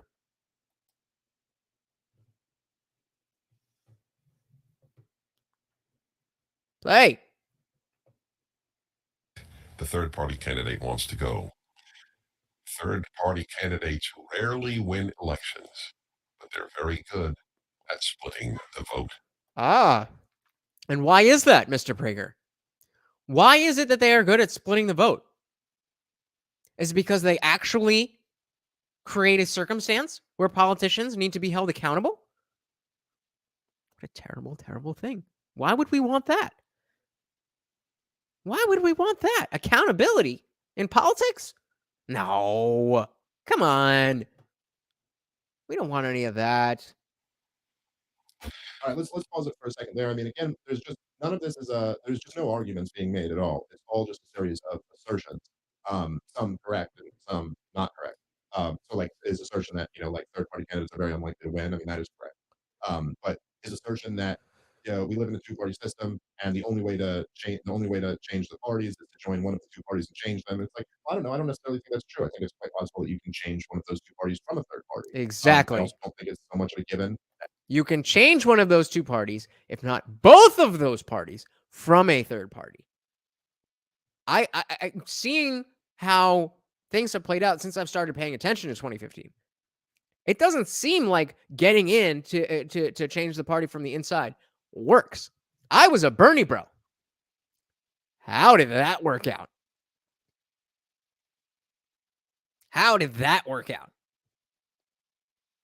And even though I no longer align with the values that he even espoused back then, because I didn't know any better, the fact is, Hillary Clinton and the DNC screwed him over. He tried to change the party from within and got demolished. Maybe the argument of changing the party from within made sense. I don't know. Let's call it, and I'm pulling this number out of my ass.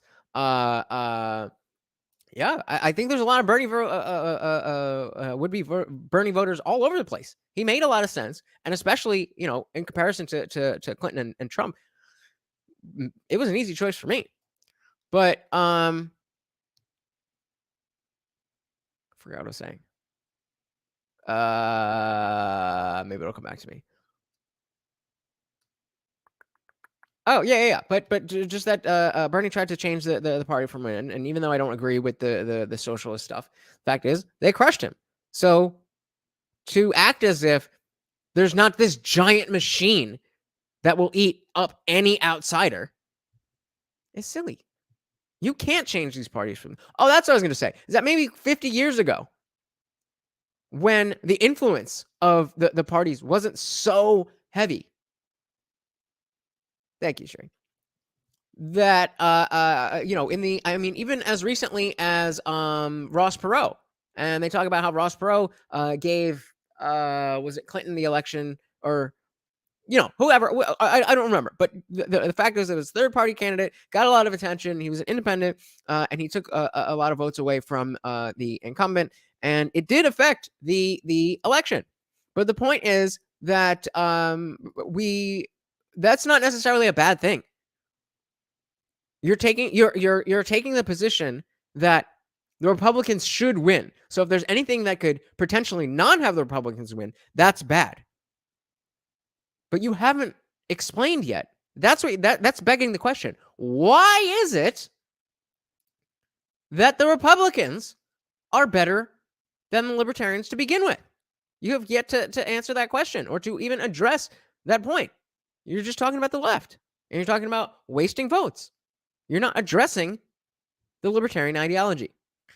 Where it says the Senate race in Atlanta between Herschel Walker and Warnock, both of them are sellouts. It's a perfect need for more parties. I'm not too familiar with the specific race. I have been hearing about Herschel Walker, but yeah, I mean, it's all over the place. It's all over the place. It's very easy to see that this two-party system forces people to vote for politicians that they don't like, just because they like the other one less. That doesn't necessarily have to be a bad thing, but in the way that we talk about the lesser of two evils, you just create more evil. You're just creating more evil. Bernie shot himself in the foot for backing the NRA after all those peelings. Well, I mean, for Vermont, you have to be. I mean, you can't be against guns in Vermont. And again, I blame the liberal media for that being something that would cost somebody an election. And I do think it's a little bit deeper than that. I do think that he could have said anything. Clinton and the DNC were going to crush him.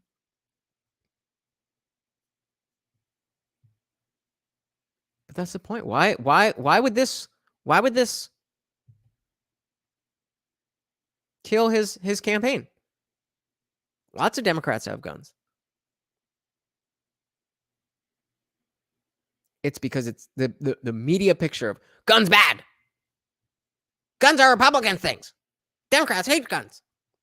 Gun bad thing, we Democrat. We like good thing. Sad. Iridium says it's defensive voting, in my opinion. Lesser two evils. Absolutely. And I that's why I personally, hey, you guys vote however you feel appropriate. But I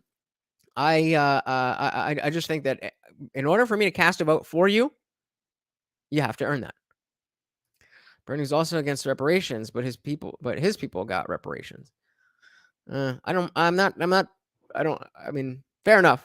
I just don't have too much to say about reparations. Not really my bag, you know what I mean? That you just have to join one of these two parties. It's also not like we live in a two-party system now for all intents and purposes. It doesn't mean we always will. And perhaps the goal should be to change it from being a two-party system.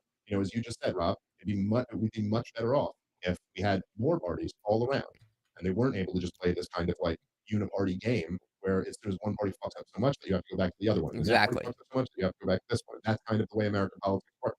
So that's how things have been with, they talk about the pendulum swinging. It's that you go this way and they get all this power and they abuse the fuck out of it. And so everybody's like, oh, fuck them. I'm never voting for them again. And then you go to the other side, no matter who it is. And they get all the power and they do all the bullshit. And because usually it's for that period, it was all two-term presidents. We had what, 3 two-term presidents in a row? That's a specific a specific. I guess it's a long enough time period where you forget. You forget what the Republicans were really like. You forget what the Democrats were really like because it's been so long. It's a little easier to see as we just had 4 years of Trump and now right into Biden. But that's not how it's been for my entire life. You know, when I was born, Jimmy Carter was in office, but Clinton was the first president that I remember. She said, in politics, it's not about what you know, it's about who you know. Hillary Clinton had seniority over Bernie. Yep. And that's not how it should work. And if we were a more involved populace, we could have said, like, hey, wait, you're messing that up. Like, it's not about seniority. It's about who we, the people, decide we want. And you're losing. And that's, the fact is, the government doesn't run the way that it should. And so going back to the idea of it being a slow process, it's becoming increasingly more appealing to look at the Libertarian Party run by the Mises Caucus as a vessel to make demands of the two parties that are in power. Sounds good to me. Again, none of this is really an argument. And there's, if you want, like, if Dennis Prager is serious about this, he starts by being like, look, I can't really argue with any of these libertarians' ideas. They're right about all this stuff, but they should still come over here and support us. But if you want us to come over and support you, then you have to make a pitch to us. Yes. Not just a pitch to you about why you think it's important for you to win. Like, the pitch to me would be that supporting Republicans will increase liberty in this country. That's the number one thing. Libertarianism is very simple. I mean, it's not very simple. Comparatively, it's very simple. You have the non-aggression principle. It's just, don't fuck with me and my shit, and I won't fuck with you and your shit. Now, of course, as it scales up and you have to run a whole country, it's not as simple. And it gets more nuanced. But as long as that's what I was talking about before, being an idealist and having that ideal and shooting for that ideal. And even if we fall short, we're on our way to liberty. Not about winning, not about the government doing this, about wars. Liberty. Liberty for individual Americans. If that is your top priority, then, I mean, that's a lot closer to getting my vote than anybody has recently. Make that argument and show me a shred of evidence for why I should believe that. Now, again, in some situations, I would. Like, if I lived in Kentucky, I'd be voting for Rand Paul and Thomas Madison. Exactly. But I don't. Who are Republicans, by the way. Whatever. It doesn't mean I just support anyone with an R next to their name. If I lived in South Carolina, I would never in a million years support Lindsey Graham. Lindsey Graham. So there's that. Yeah, fuck that. Fuck them. This is the only context in which the National Libertarian Party, if you will vote Libertarian and you don't agree, I'm very anxious to talk to you, by the way, 1-8 Prager 776. The party of principle, quote unquote. Really, the party of principle. So I will let my... Is he whacking off over there? Like, what? Country sink and die because I stand up for principles. So yeah, let me hear that again. This is his straw man characterization of anyone and everyone who votes Libertarian. And again, remember that his goal, his top priority, is to defeat the left. And as we talked about, there's huge overlap. He even started this off by saying there's a huge overlap in the values that we have. But this is how he speaks.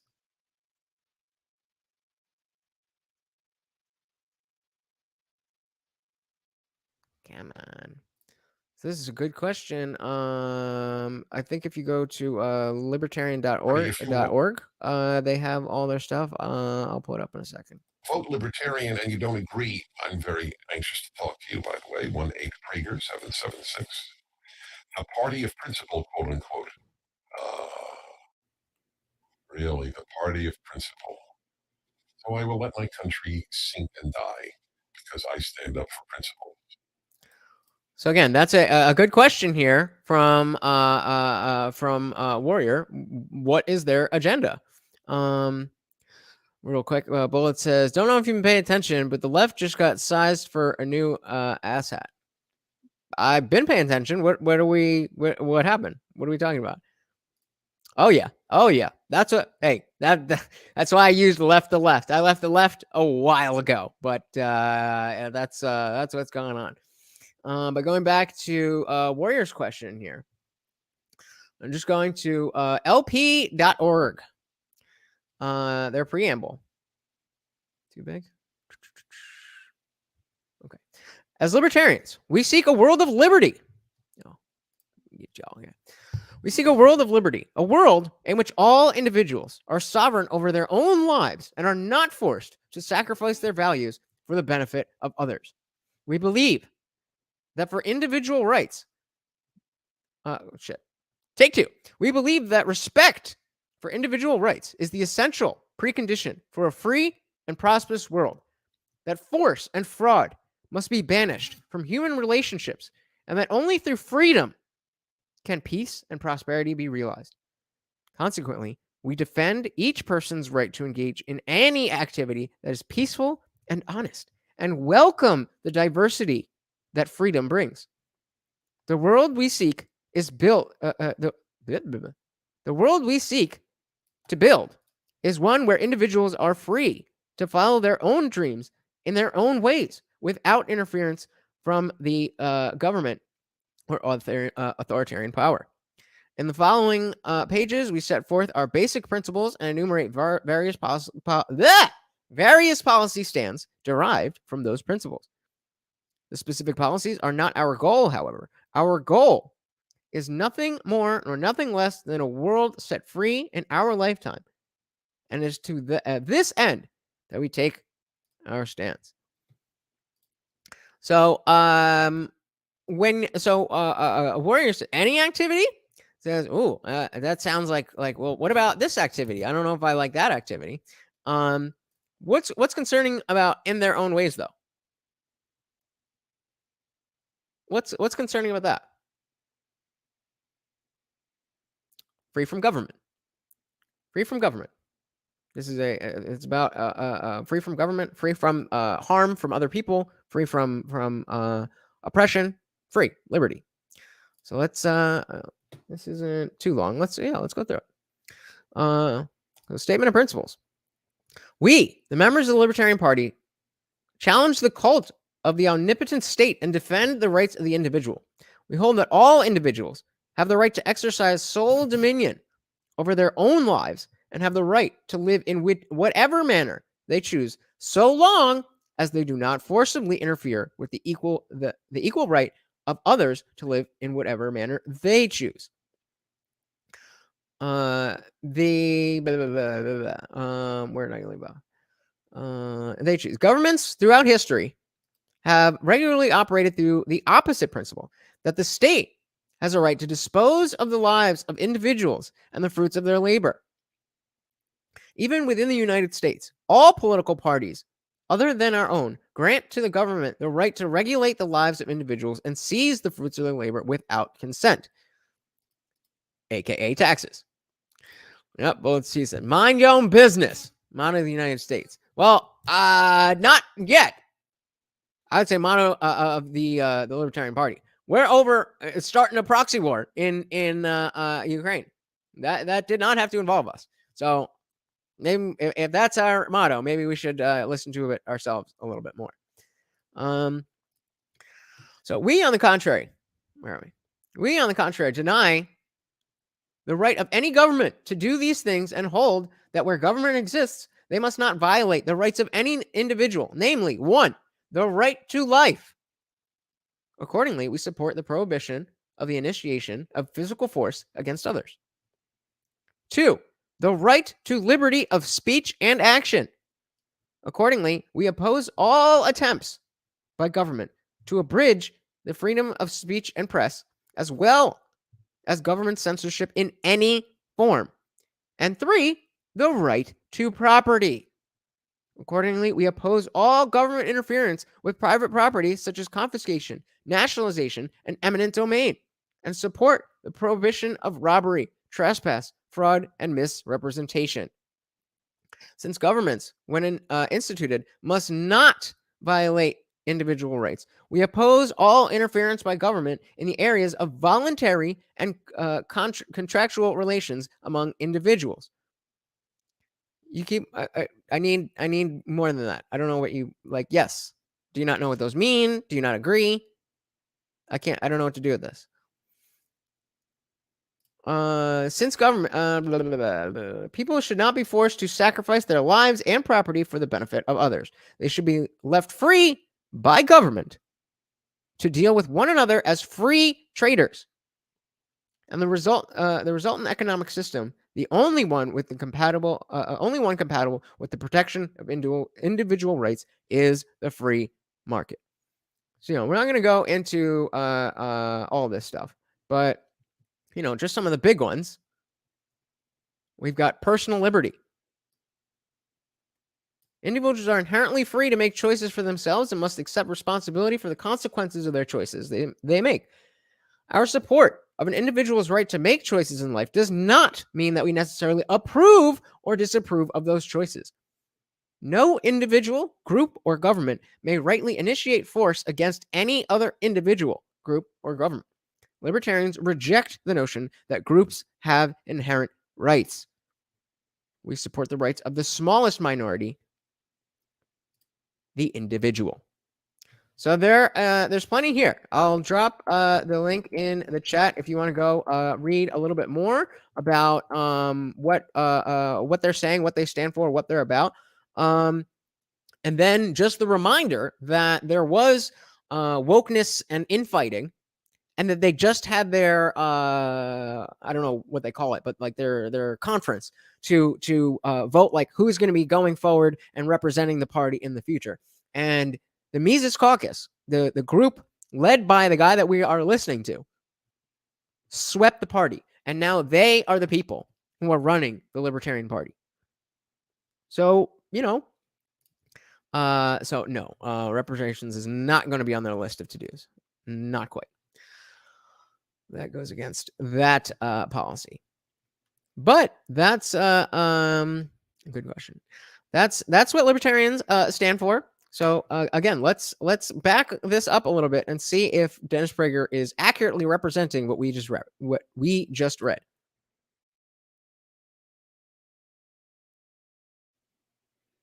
You son of a bitch. 8 Prager 776. The party of principle, quote unquote. Really, party of principle. Yeah, it sounds like we just read a bunch of good principles, and we only just read the one piece. Let my country sink and die because I stand up for principles. I stand for principles too. Right, let's pause it again. So again, this is, I think everyone can see this by now, but this is just such a bullshit way to frame the question here. The argument isn't that we just have so much principles, so we'll let the country die because we want to feel good and feel like we're principled. The point is that the reason the country is dying is because there are no principles within the Republican Party. And if the we care about the principles of liberty, and okay, nobody in the Republican Party, or very few people in the Republican Party, are actually fighting for those principles. So that's why we're like, well, God damn it, the only way for the country to not be destroyed is to actually have people who are committed to free markets and individual liberty, and a drastic reduction in the size of government. That's our argument. You don't want to take on those arguments, like you mentioned at the beginning, because you don't, and you can't. You don't have any response to that. You don't have any response to that should be the goal. So your thing is that we should support one of these two big government parties because they're saying that they won't be quite as big government as the other big government party, even though every time they get into power, they're just as big government as that other big government party. Yup. That is, we're going to listen to that again. A perfect description of what the Republican Party is. perfect description of the grand old party. Listen to it one more time. One of these two big government parties, because they're saying that they won't be quite as big government as the other big government party, even though every time they get into power, they're just as big government as the other big government party. When you actually frame it honestly, not a very compelling argument. Yeah, how the Republicans doing on debt and more? I mean, like, and even COVID, dude. You know, like, so much attention gets paid to, like, Ron DeSantis for, a guy who did lock down his state, but reversed course earlier than others, and then was good on it after that. And Chrissy Noem, the only governor who didn't lock down or have mask mandates or anything. Another fantastic point. Everybody loves to look at DeSantis and I don't even know her name. The other one in I think it was Arizona. He said that never locked down. Every single other Republican governor was locked down just as long as everyone else. Maybe there was, maybe it wasn't as bad as like a New York City or an LA. But why was there only 2? There was only 2 governors who understand and appreciate that a state matters. A state is a thing that if you have power over it, you are allowed to enact that power. I think we'd be a lot better off if states acted like states a little bit more often instead of tiny cities doing these Twitter campaigns to federally change everything.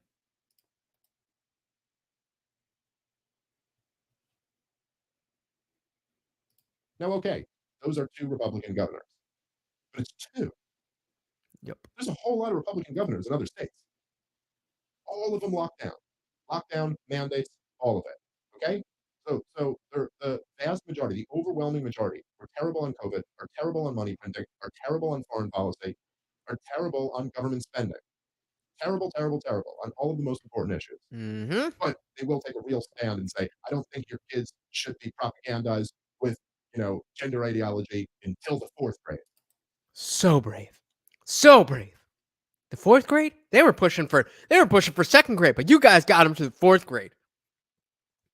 So if Mr. Dennis Prager, I am standing on my principles to not propagandize and indoctrinate young children into fascist, upside down world 1984 thinking, then yes, you cannot knock me from those principles. I'm sorry. That is not going to work. Seems like a losing battle. Seems almost like, basically the way the whole system works and has worked forever is that this is WWF, it's professional wrestling. There's literally a bunch of people who pretend to hate each other's guts publicly, and then all go out to dinner afterward and talk about how that totally got over today, that little screaming match that we did. And the Democrats are painted by the corporate press as the good guys. Guys, real quick, if I could just get 2 more likes, that would be awesome. I'd really appreciate that. 2 more likes, that's all. The Republicans are the bad guys. But what's the job of the heel in professional wrestling? It's to get the good guy over. Be the bad guy. That's kind of what they're there for. And eventually, some of us were like, hey, we're not playing this game. We're not playing this game anymore. No, I don't think it's a good strategy to go really support the fucking generals against the Harlem Globetrotters. I think they're going to lose. All right, let's keep playing. The biggest principle might be I live in reality. I don't live in a make-believe world. So this sounds like he's about to go into how extreme libertarianism can be when you take it to its more anachronistic ends. And like especially in like the early 90s and from what I understand, where's the indie film? I need somebody older here. Oh, Miguel, you're older, right? So maybe you'll know. But you would hear stuff from libertarians, and it would be like abolish the FDA, get rid of like yes, we as a libertarian, you think that the private sector does things better than the government. Okay, but maybe We don't want to abolish the FDA tomorrow. Maybe the EPA is, helping regulations because of the culture. The point is to change the culture. When you change the culture, you change the politics. So we're having a little conversation about reparations in the chat. Reem says, my ancestors were enslaved as well. What's your point? I don't walk around asking for reparations. She said, I prefer not to converse with ignorance. Let's hold on. If you're going to have a conversation, then have a conversation. We're not going to say, well, read a book. Then whatever it is that you say, then don't say it if you're not going to be willing to engage with people. Bullets or Teeth said, I don't see how reparations will help dead people. Me neither. That's not the case. I don't walk around with an attitude that everyone owes me something. Nobody owes me shit. That's called being a man. That is called being a man. Bullets or Teeth says, reparations sounds like a grift that some commies made up. Warrior says, to me, reparations are for the people that can't speak or don't know how and needs to be made whole. How does that work, though? Maybe this is, a panel discussion. Maybe the chat's not the best place for this, especially that's not really the topic. But just in general, really quickly, the notion of giving money to people from those who did no wrong to those who experienced no wrong is just the fixing past discrimination with current and future discrimination. The fact is, today, right now, no matter your race, your creed, your religion, your whatever, the laws are such that you are on equal footing with every other person in the country. It's never going to be completely equal, nor should we want it to be that way, but it's never going to be completely equal. And I think that's just the nature of humanity, the nature of people evolving, not even like evolution, the theory, the evolving nations.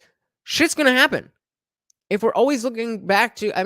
Actually, let me pull this up because this is enough of a thing here. And Sheree, I just want to show you how quickly this conversation can go into somewhere that you don't necessarily agree. Very, very easily. If reparations need to be paid, we need to go right back to the beginning of that supply chain and say who was rounding up their own people and having them handcuffed in cages. Are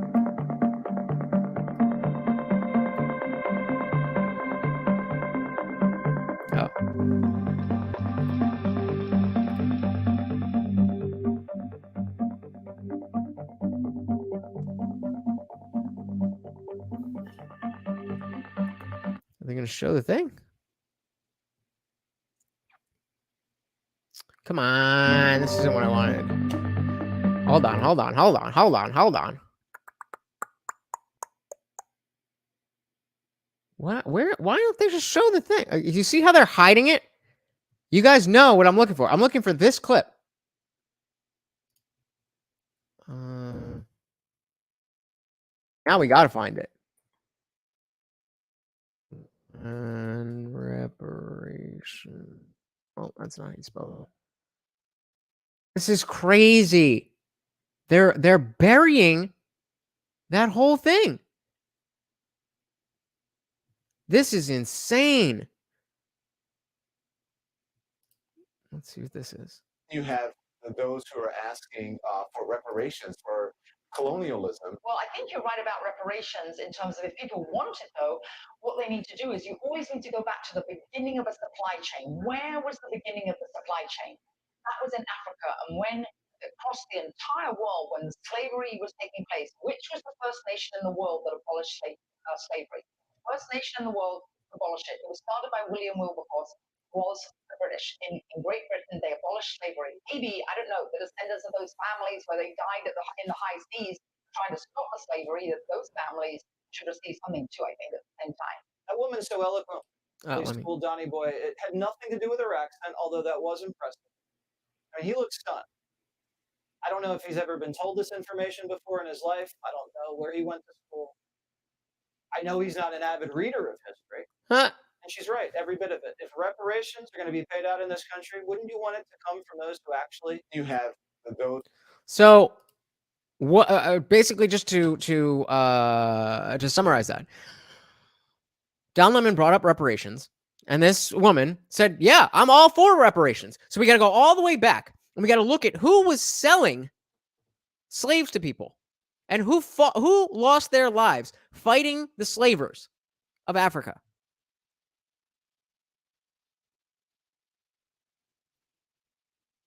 I don't think that's really where you want to go, right? Because then you're getting to a bunch of white people. Miguel makes a fantastic point here that applies to me as well. So my grandparents who came here with nothing around World War I are not responsible for slavery. I am not paying. My parents came here in the early 80s.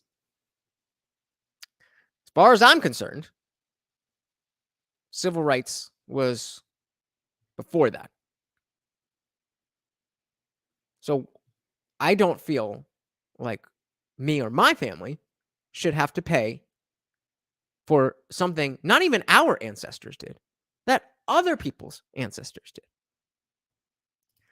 So nobody, Iridium Kush says, nobody owes money to people who died, who I had no control over.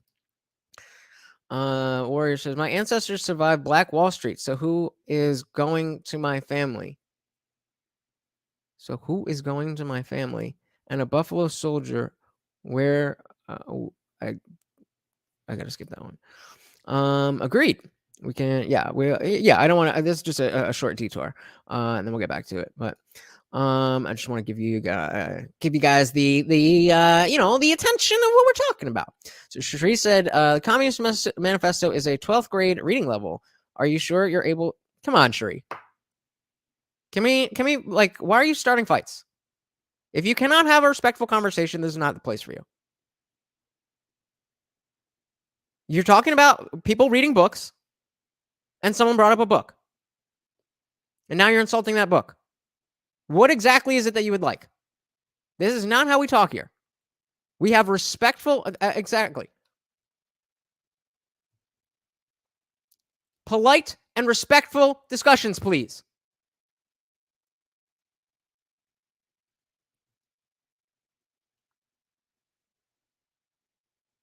I'm just running through this. Yeah. Sheree, please chill out. I do not want to have to time you out.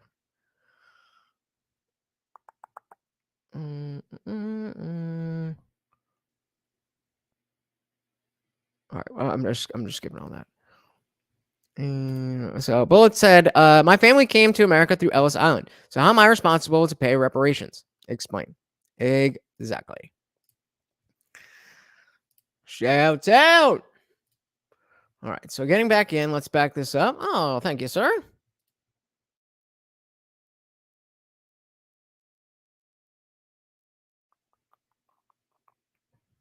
Thank you, guys.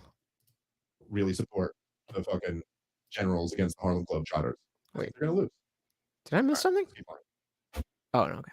The biggest principle might be I live in reality. Do you though?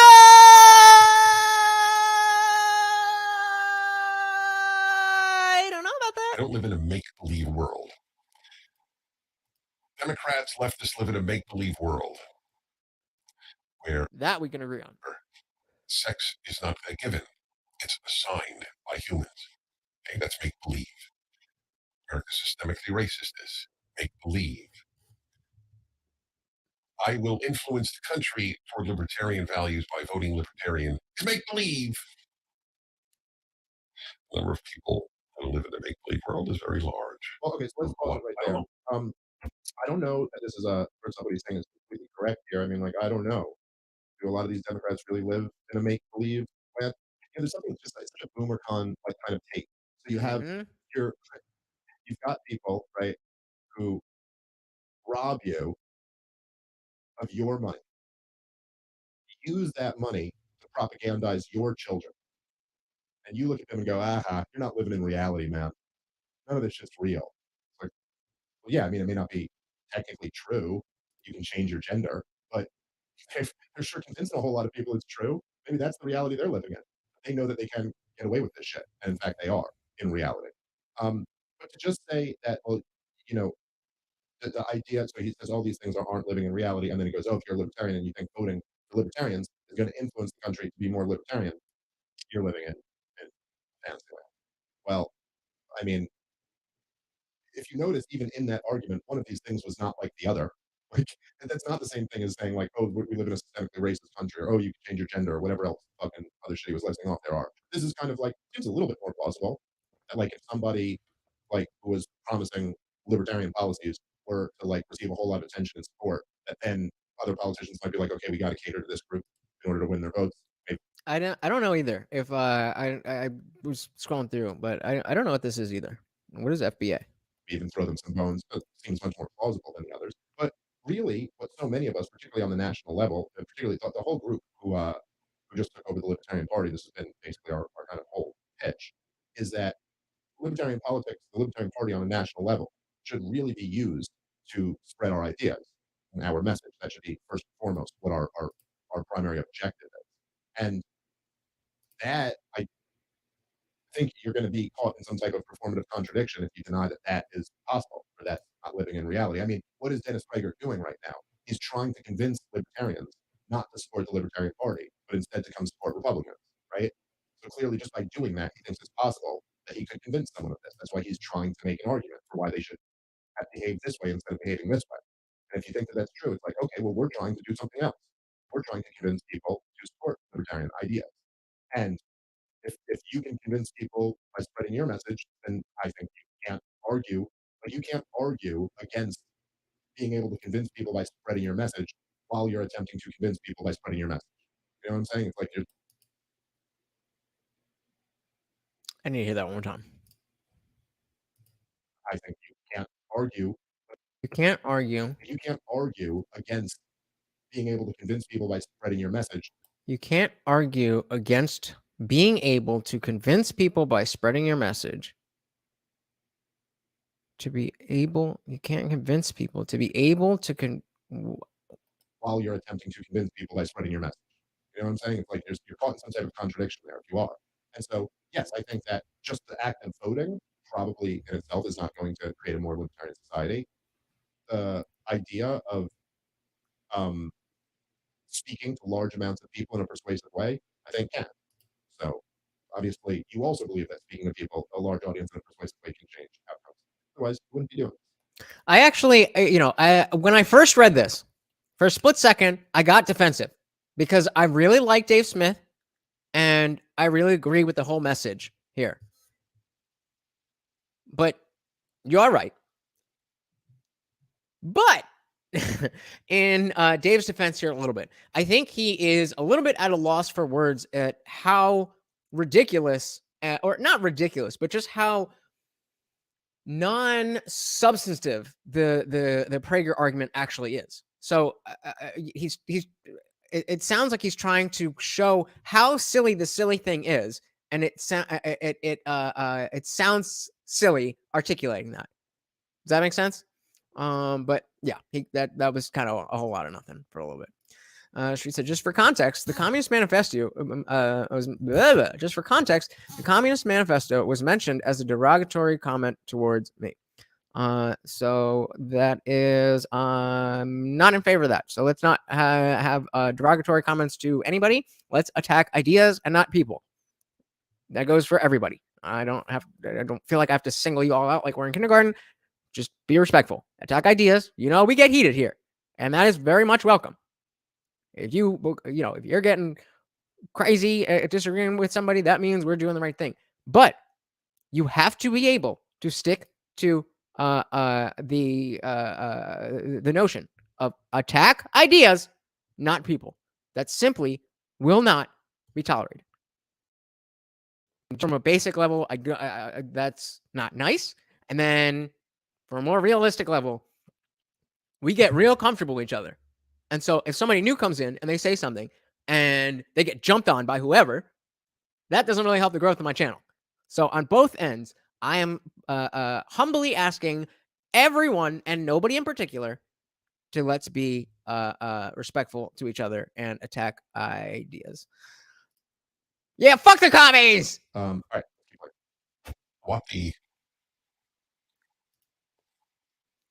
What's the word I'm looking for? Bullshit. What the payoff is. I guess that's as good a word as any. What do you get from taking a vote away from? Sure, I'm sure you mean after the show, though, right? Not during the show. Right, and giving it to the left. Well, why do you feel good about yourself? What have you achieved by voting for the Libertarian Party if you are a conservative? What have you achieved?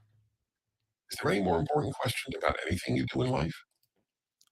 What we have achieved, or what we will have achieved, is to get one step closer to that idealistic world, that idealistic utopia that we will never reach.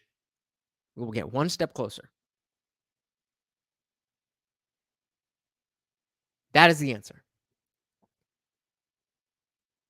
It's a very simple question. It's a very simple answer. So if you didn't know that was what libertarians think, then you should have talked to a couple more libertarians before making this video.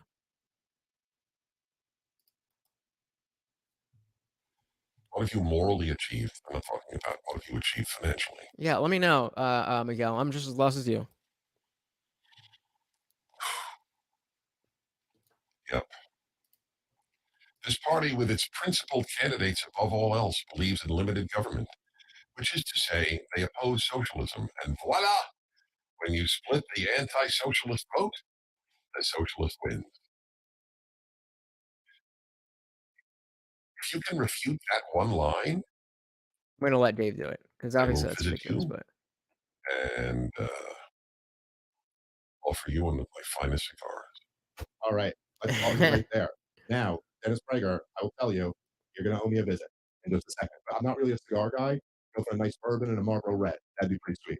That I could really, we could have ourselves a fun time. So, when you split the anti-socialist vote, the socialist wins. Anyone who can refute that argument, Mr. Prager here is going to come out with some of his nice cigars. Okay. Here's the easiest way to split that argument, to defeat that argument. The point is that you're not the anti-socialist vote. That's the whole point. Get it now? You're not the anti-socialist. Donald Trump, okay, this is what voting for Republicans, like you're talking about on the national level here. Just in case you have not been clear on the idea that I am not some Republican, conservative, grifting, Trump, MAGA guy. I heard this little, I remember this little part of the rant. I think it's this part. This is what this is how I feel about Donald Trump. I think he's about to go off. I'm going to feel real stupid if he doesn't. But it seems like, because I'm always going after the left, that I'm just another Trump guy. Not there's nothing necessarily anything wrong with that. But I'm not. So, all right, let's back it up a little bit. The whole point is that you're not the anti-socialist vote. A government agent or informant infiltrating an online political space. Gotcha. All right, that makes sense. And all that vamping, and the video still has not played. You know, I know that if I just exit out of full screen, for whatever reason, it will start playing. And so I'm going to do that. But I just wanted to flex a little bit on my vamping. Anti-socialist. Oh, I didn't even need to do it. Okay, this is what voting for Republicans, like you're talking about on the national level here. So the point was that I wanted you to pay attention. Okay, here we go. And stuff. So here's the last Republican president. When he passed the biggest spending bill in the history of man, he's in one bill, in one stroke of his pen, he signed into law more spending than almost every nation in the world spends per year. Okay? With his $2+ trillion stimulus spending. In fact, I'm not sure. Is there another government I have to go check this. Is there another government that spends $2 trillion a year on the face of the planet? Like, he may have just signed into law. If it wasn't for the United States federal government, like that signing into law might have been the biggest government in the history of the world. He just signed. And you know what he had to say? He bragged that it was the biggest government ever. This is the biggest bill. I asked for a big bill, and I got the biggest bill we've ever had. So if you're saying that being as opposed to big government is being opposed to socialism, essentially, well, here we're talking about the biggest government in the history of the world.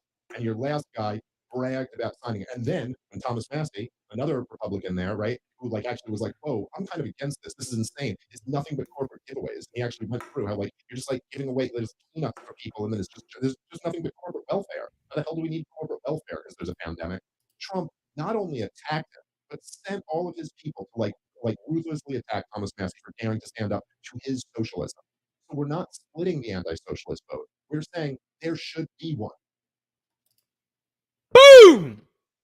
We're not splitting the anti-socialist vote. We are saying there should be an anti-socialist vote. And you Republicans may not be the socialists, but you're not really putting up much of a roadblock.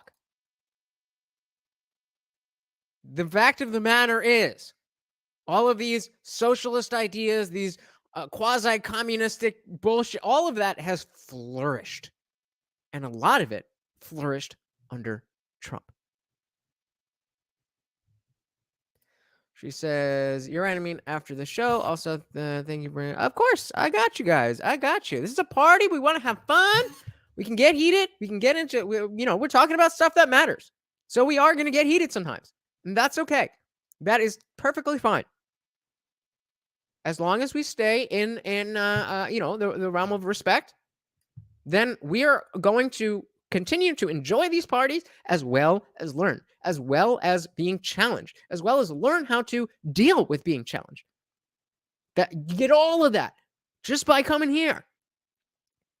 But sometimes I got to pull rank. I try not to do it. I like to be one of y'all. Sometimes I got to pull a little rank, but it is what it is. We're all good. Get it? That's the point. We're saying there should be one group who's against socialism. Yep. There should be one group who's actually voting. It's the only anti-socialist vote. That's the point. We're not splitting our vote. We are the anti-socialist vote. So there. Argument refuted, soundly defeated, with evidence to back it up. As I said, bourbon and a Marlboro Red. That'd be where I'll take this. Marlboro Red. Jesus Christ. That's how you rip your throat into shreds. Not really supposed to smoke. I try not to. Wait a minute. Sorry, this is a completely unrelated aside real quick. But one of their sponsors is Fume. It's this thing to help stop smoking and vaping. And I just ordered one. And they're not cheap. It's this wooden thing that because I'm vaping. I like the nicotine. It keeps me up at night because I vape from the second I wake up until the moment I go to sleep. And it's just, bad habit, expensive, all that kind of stuff. So I order this thing. It's all natural. They use spices and stuff, and you get the feel, the oral fixation, all that stuff. And he's smoking Marlboro Reds? Come on, bro. My wife convinced me to this shit. I know, it doesn't look nearly as cool. For you, Dennis Prager, you're going to come all the way out to visit me. You're going to come all the way out to visit me to admit that I destroyed your argument. I'll sit down and I'll have a Marlboro Red with you. You can smoke your cigar, though. Do it over here at my place. It'll be a good time. But yeah, isn't that just the obvious refutation to this point? It's not a matter of splitting the anti-socialist vote. And in fact, you could easily turn this around and say that the Republicans are guilty of splitting the anti-socialist vote. Because if there are any people who are against socialism who are voting Republican, well, they're not voting for the only anti-socialist party. They're voting for a socialist party. You know what really makes guarantee? He said, if you split the anti-socialist vote, the socialist wins, and we're operating within a two-party system. So if you're running as libertarian, you're splitting the anti-socialist vote, and then the socialists are going to win. Okay, you know what really guarantees that socialists win? What, Dave? What really guarantees when the socialists win? When you have a two-party system and both parties are socialists. Damn! And we're not going to change that anytime soon. But like I said, we can have influence. Now, don't get me wrong. I want to be clear. I am not advocating for voting for the Libertarian Party. What I'm advocating for is listening to what it is that they have to say and comparing it to what we have in a way that we maybe haven't really looked at the Libertarian Party as seriously in the past. I'm not saying that we should vote for whoever is the Libertarian candidate. The whole point is to say not vote blue no matter who, not vote red until I'm dead. Did I just make that up? I don't know if that's the thing. It's about who is best for the job. And if we have this two-party system and they both suck, but that third party's creeping up, getting a lot of people, taking away a lot of your votes, hey, we'll throw our support behind you. All you got to do is tell us you're not going to raise taxes. All you got to do is stop fucking sending CRT to preschoolers, or you know what I mean? Whatever. Oh, come on. Refute that logic, okay? Refute that logic, Mr. Prager, and I will travel to you, and I will give you some fine bourbon and a Marlboro Red. Right? Maybe a Camel. I don't really care. I'm more of a Camel guy. You like I knew it. I knew that motherfucker wasn't smoking reds. all blues. Yeah, but it just sounded cooler. So say Marlboro Reds? Red. I hear that. Okay. All right, let's keep going. You repeat that line. When you split the anti-socialist vote, the socialist wins. That's a great line, isn't it? Is it though? That's exactly what happens. Why do people vote Democrat who are liberal and not leftist? Because it feels good. It would feel awful to vote Republican. Damn, some of y'all unliked the video? How did I go from 15 likes to 11? Wow. Most people are governed by feelings. Feelings make us human. They're crappy guides to how to behave. It's quite remarkable. I wish I could sit back and just ruminate on the human condition. Unfortunately, I feel He's so smug. morally obligated to take part in the human condition. I don't like watching things get destroyed. That's the most psychopathic thing I've ever heard. He's so smug, as if what he's saying is a foregone conclusion, or he has a good argument. You can be that smug if you have a good argument.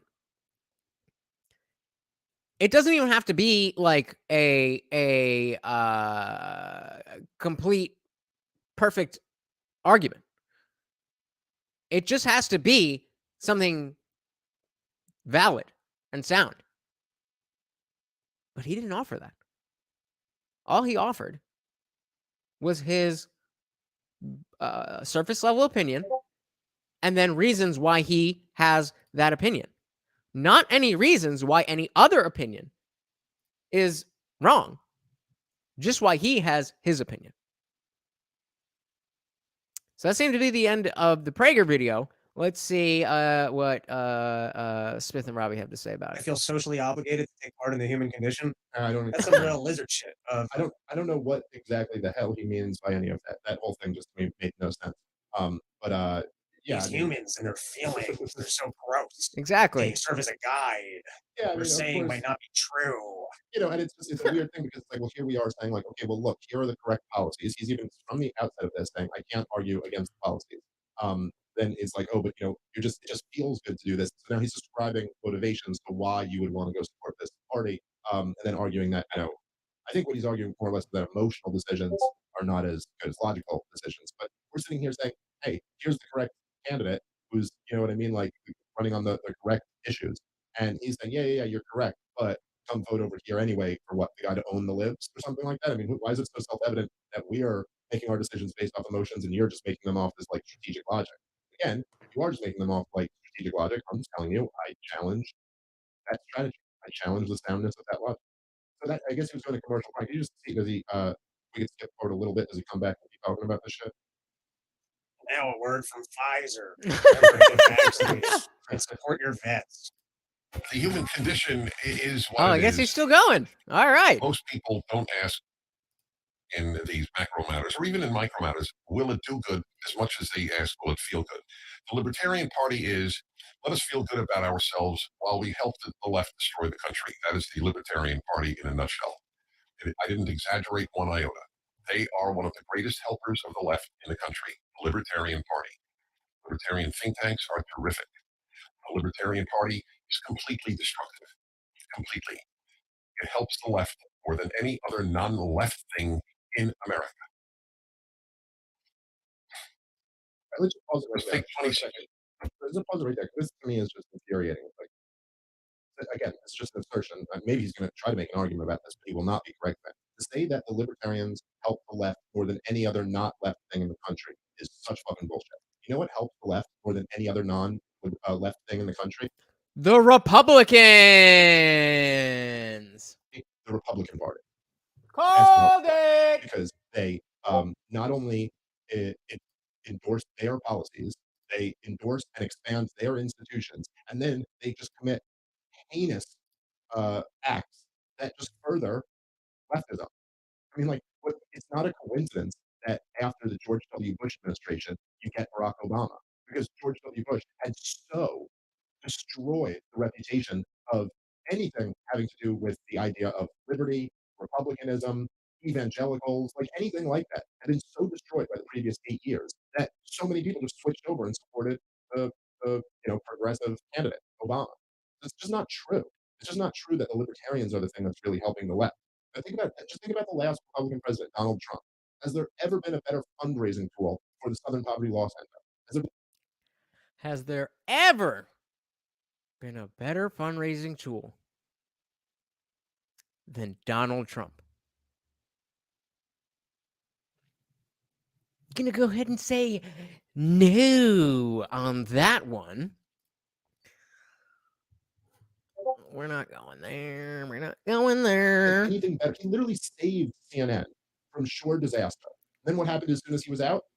CNN fucking goes belly up. They got a whole new team in there, a new guy. You know what I mean? Zucker's out. They're firing Stelter. They're like, okay, we got to torch this whole thing and rebuild it because there's nothing there. But Trump gave him something for 4 years. Nothing helps the institutional left more than Republicans who are terrible. Nothing. So, all right. Anyway, let's hear what his argument is. Gary Johnson, the Libertarian candidate, got over 4.5 million votes. That's great. That's great. What message did you send? You sent the message of, hey, we 4.5 million people believe in limited government, so we're going to try to give the reins of power over to the people who believe in big government. That's quite an achievement. So, real quick, Miguel says, George Bush made me vote Libertarian for years until Trump had to vote for the nut job and will again. He is so fun. He definitely is fun. That is very, very much the case. The problem is with all the people who can't find the fun in it, who are take everything so seriously and don't take seriously the things that should be taken seriously. They take seriously the silly shit. All right, let's pause for a second here. Okay, 2 points. Number one, the Republicans are also the people who believe in big government.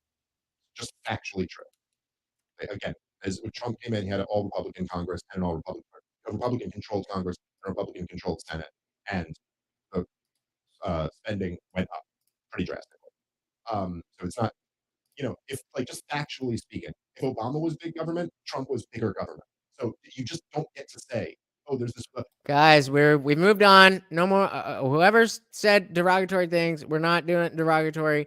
I have definitely got to disagree with the fact that being communist is derogatory. That is a political affiliation, and if that's what you align with, that is not derogatory. But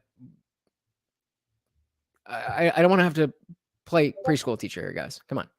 You're voting against the party that this is going to help the Democrats, and they're the party of big government. No, you're both the party of big government. We're against that, so we're against both of you. If you can't take this on, then you're not going to get the point. You're going to do a whole radio show like you're doing and not fucking convince anyone because this is just stupid. The other thing is that there was actually a lot of polling to suggest that Gary Johnson took more votes from Hillary Clinton than Donald Trump. In fact, this is why the corporate press turned on Gary Johnson and they hung him out to dry in that Aleppo moment, was because it had just What is Aleppo? come out in several different polls that showed he was polling more from Hillary Clinton than from Donald Trump. So it's just, all of this is wrong on every level. It's wrong. It just doesn't. You're wrong about your party not being for big government, and you're wrong about the fact that Gary Johnson, almost hurt Trump in the election. In fact, it's a much stronger argument that he helped Trump in the election.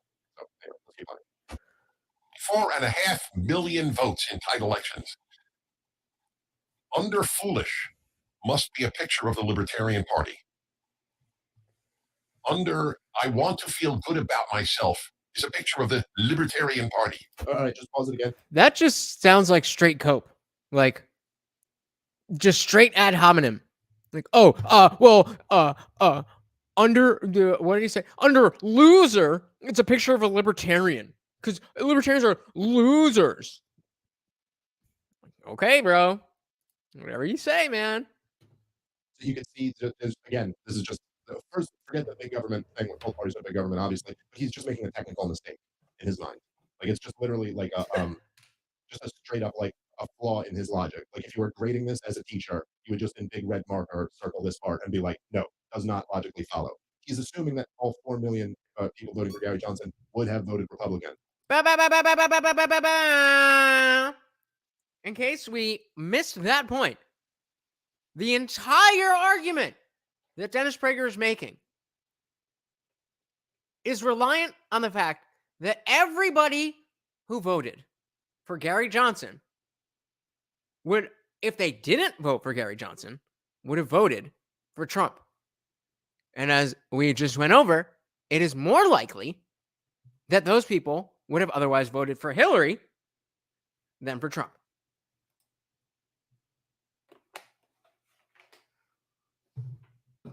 But, you know, Republicans and facts and these damn fucking boomers, they don't care about facts. They just care about being right. Voted for Gary Johnson instead, but that's not true. But like I said, the polling indicated that he was polling more from Hillary Clinton than from Donald Trump.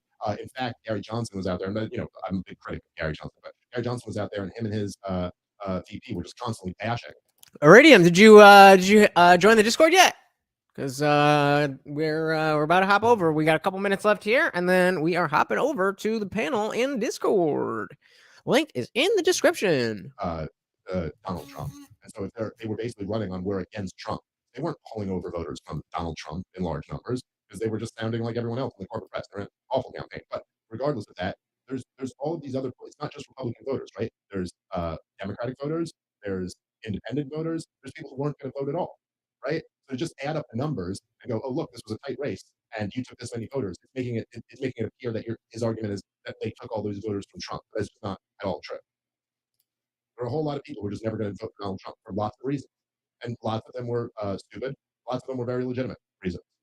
You know, Donald Trump said some like, look, I didn't vote for Donald Trump. Certainly, I said shit. Me too. I'm going to vote for Hillary Clinton. I can certainly can't say that. I wish I could. I wish I could say I certainly wouldn't have voted for Hillary Clinton, but I did. Some of you may think that it's like facetious or hyperbolic when I say that even spending years as a drug addict, that voting for Hillary Clinton was the most shameful thing I've ever done. There's nothing that tops it. I understand an argument why Donald Trump was preferable to Hillary Clinton. There's a strong argument to be made there. But at the same time, Donald Trump was saying shit like we should torture the families of terrorists. And you know what I mean? Like, he was saying wild shit in 2016. Some good shit, some really awful shit. And there's lots of people who just saw some of the awful shit he said and were like, yeah, that's a deal breaker for me. I can't support that guy. So those people are in a completely different category. Right? Those people. Under screw the Conservative Party and let's elect the left-wing party is a picture of the Libertarian Party. But feel good about yourself. Yeah, you're a purist. Purists do nothing good in this world. You know that? nothing. They It's live only, to it's only feel people who pure. it's only people who compromise on For their principles. libertarians, Those are like the ones who do real good in this. soiled Republicans. Yeah, it sounds like a guy who's pitched in on some wars. That's Yeah, that's right. Oh, you with your a huge thing. You know, Mikey was asking earlier about what it would mean to have a libertarian in office. And, you know, my response basically was that I don't expect to have a libertarian in office, but having a bigger libertarian influence means less war. Both there is no pushback against the notion of going for war, or going to war from anyone in the government. Yeah, people, voters, don't necessarily want to go to war, unless, of course, MSNBC or CNN tells them that evil Russia is going to do this evil thing, and it's our responsibility to save the poor Ukrainians. And they are. It is very sad what's happening. But I don't understand why my tax dollars and my countrymen need to be over there doing anything. We just got out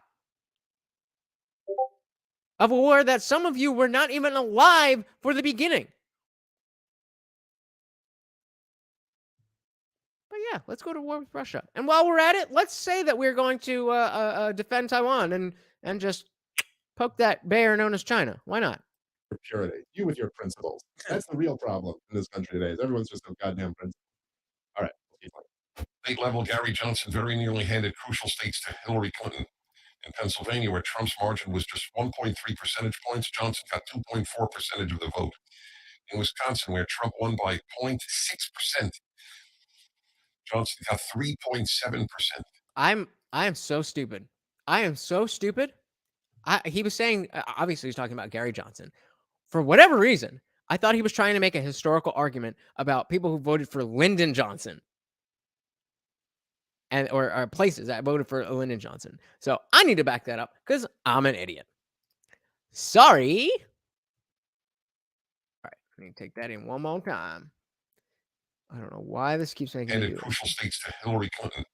In Pennsylvania, where Trump's margin was just 1.3 percentage points, Johnson got 2.4% of the vote. In Wisconsin, where Trump won by 0.6%, Johnson got 3.7%.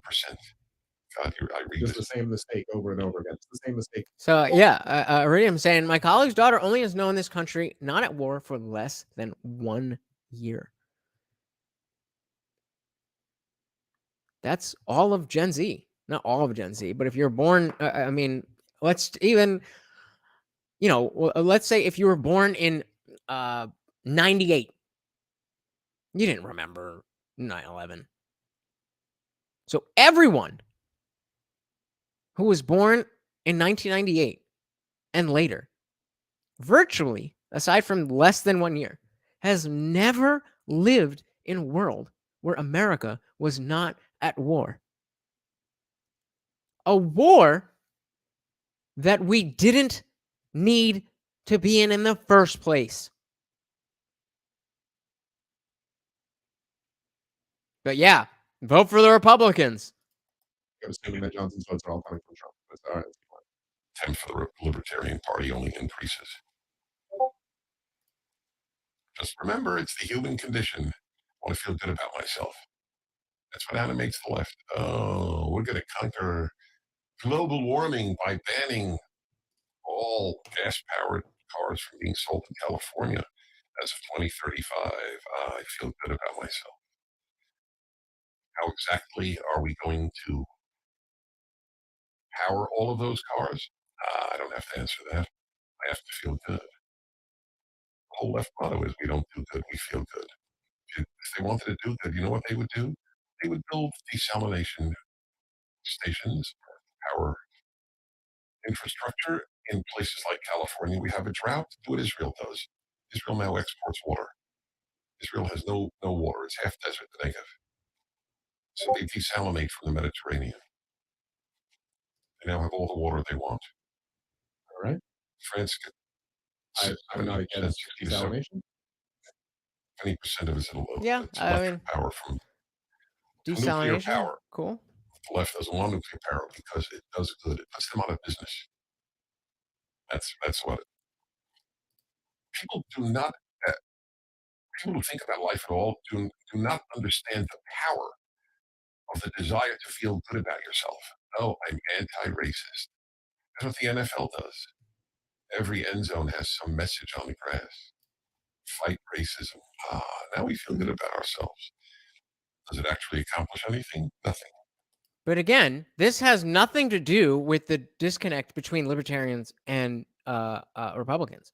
This is a left versus non-left thing that you're talking about. This wokeness is no longer an issue in the Republican Party.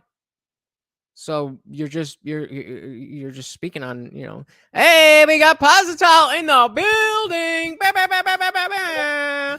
What is going on? Welcome, brother. Welcome. If you want to look at the chat, you might want to log into YouTube and scroll up. But always, it'll be here on the replay. But yeah, he's talking. Dennis Prager here is talking about just the issues with wokeness with the left. This has nothing. Libertarians, as I've seen them, of the Dave Smith Mises Caucus ilk, are just as much against this stuff as anybody else. So, what are you talking about? Nothing. Not only did Johnson very nearly... Pause it for a second. Speaking of nothing, I mean, Jesus, that was a lot of time with just nothing. Yes, anti-racism and climate change activism is stupid. Okay, I agree. The blue wall intact for Democrats in 2016, he also took states out of play that might have been toss-ups. In Colorado, for example, Trump lost by 3.6 percentage points. Gary Johnson got 4.7 percentage points. Same mistake. In Nevada, Trump lost by 2.7 percentage points, and Johnson got to 3.1%. Same mistake. Not all of those votes are going. Power of a third party, and that if you actually have any strength, you got some leverage of forcing representation.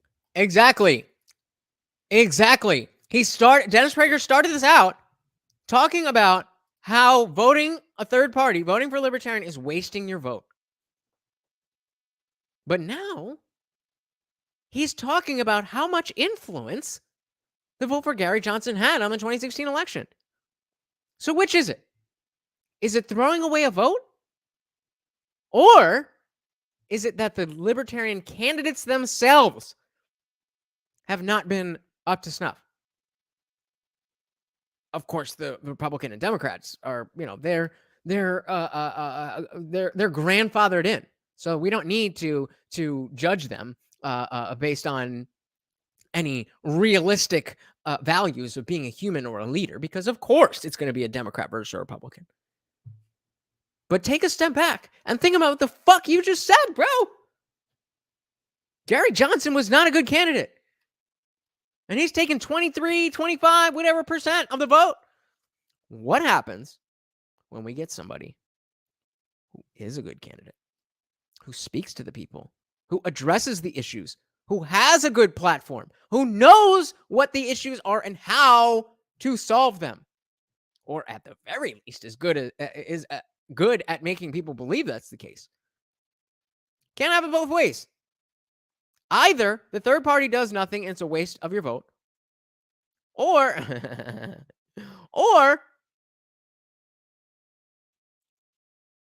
there's power in a third party.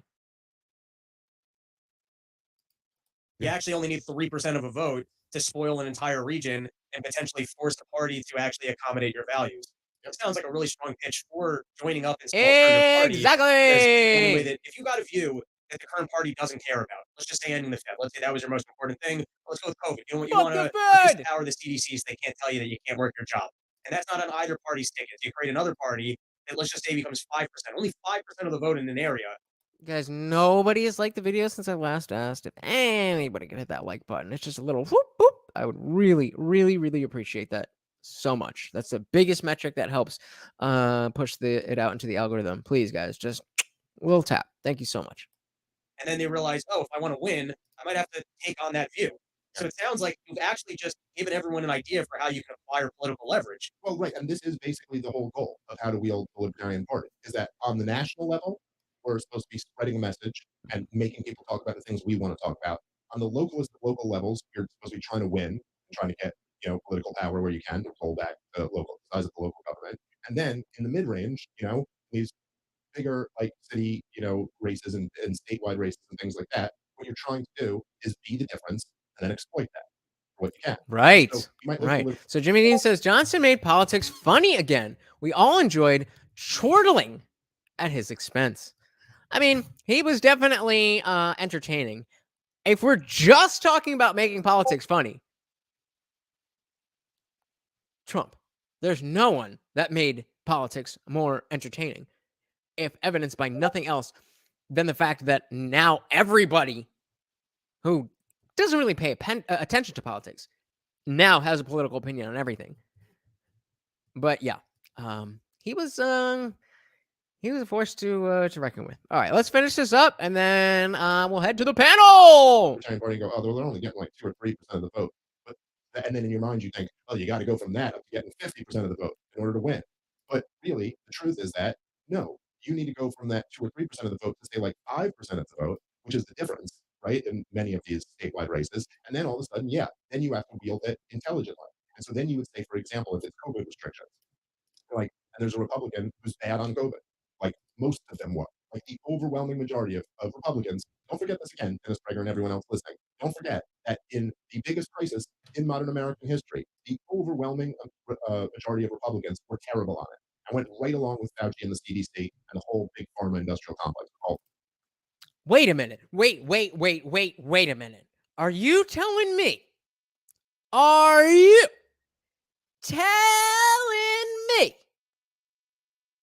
that Republicans did things that weren't best for the people? Is that possible? Let me, maybe I'm dumb. Let's run it back and just hear that one more time, just in case we missed it and misinterpreted. Overwhelming majority of Republicans, don't forget this again, Dennis Prager and everyone else listening, don't forget that in the biggest crisis in modern American history, the biggest crisis, majority of Republicans were terrible on it. The overwhelming majority.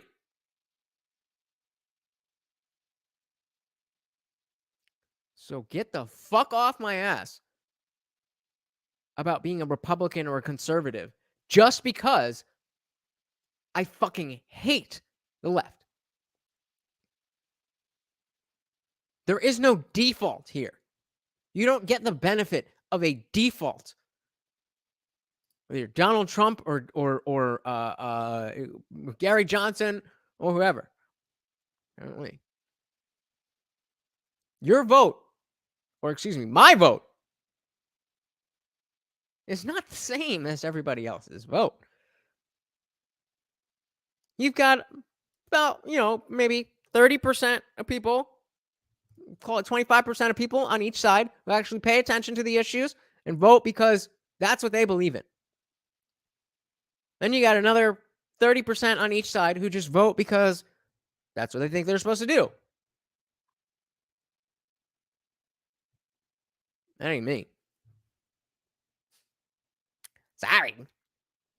But you, whoever you are, if you are running in a place where I can vote, then you damn well better earn that vote.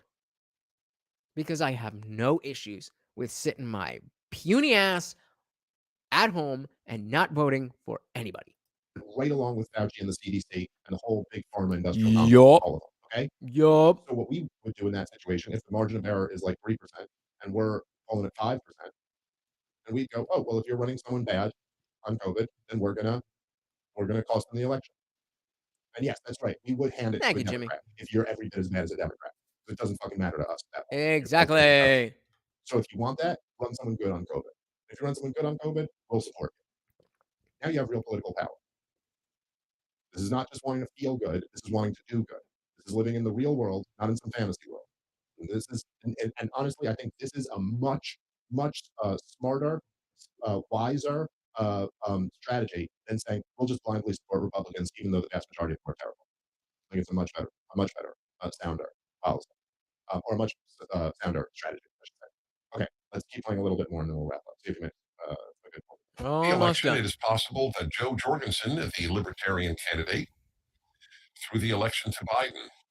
She did throw the election to Biden, but only because she came out and started talking about anti-racism. It's not enough to be not racist, you have to be anti-racist. 6 states where Trump was reported to have lost by the thinnest of margins, the impact of the Libertarian candidate either flipped the election to Biden or very nearly did. Wow. Okay, I'll just stop it right here. I don't know. It's interesting the way he even sets this up, where he's like, Joe Jorgensen may have flipped the election to Biden. Look, when you hear the incumbent president and Joe Jorgensen ends up stopping you from getting reelected, maybe it's time to look in the mirror. Maybe you don't blame Joe Jorgensen. Maybe it was on you. Maybe Donald Trump not being good on lockdowns until halfway through the lockdowns. Maybe that's what cost him the president.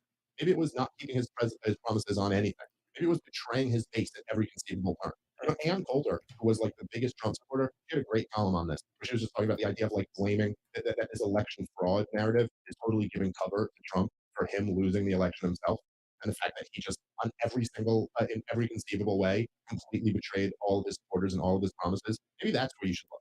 Maybe, you know, the Republican Party, who was always claiming, as even Dennis Prager is claiming in this video right now, that they're the party of small government. They were saying that over and over again for so many years. You know, it used to be in the Republican platform to abolish the Department of Education.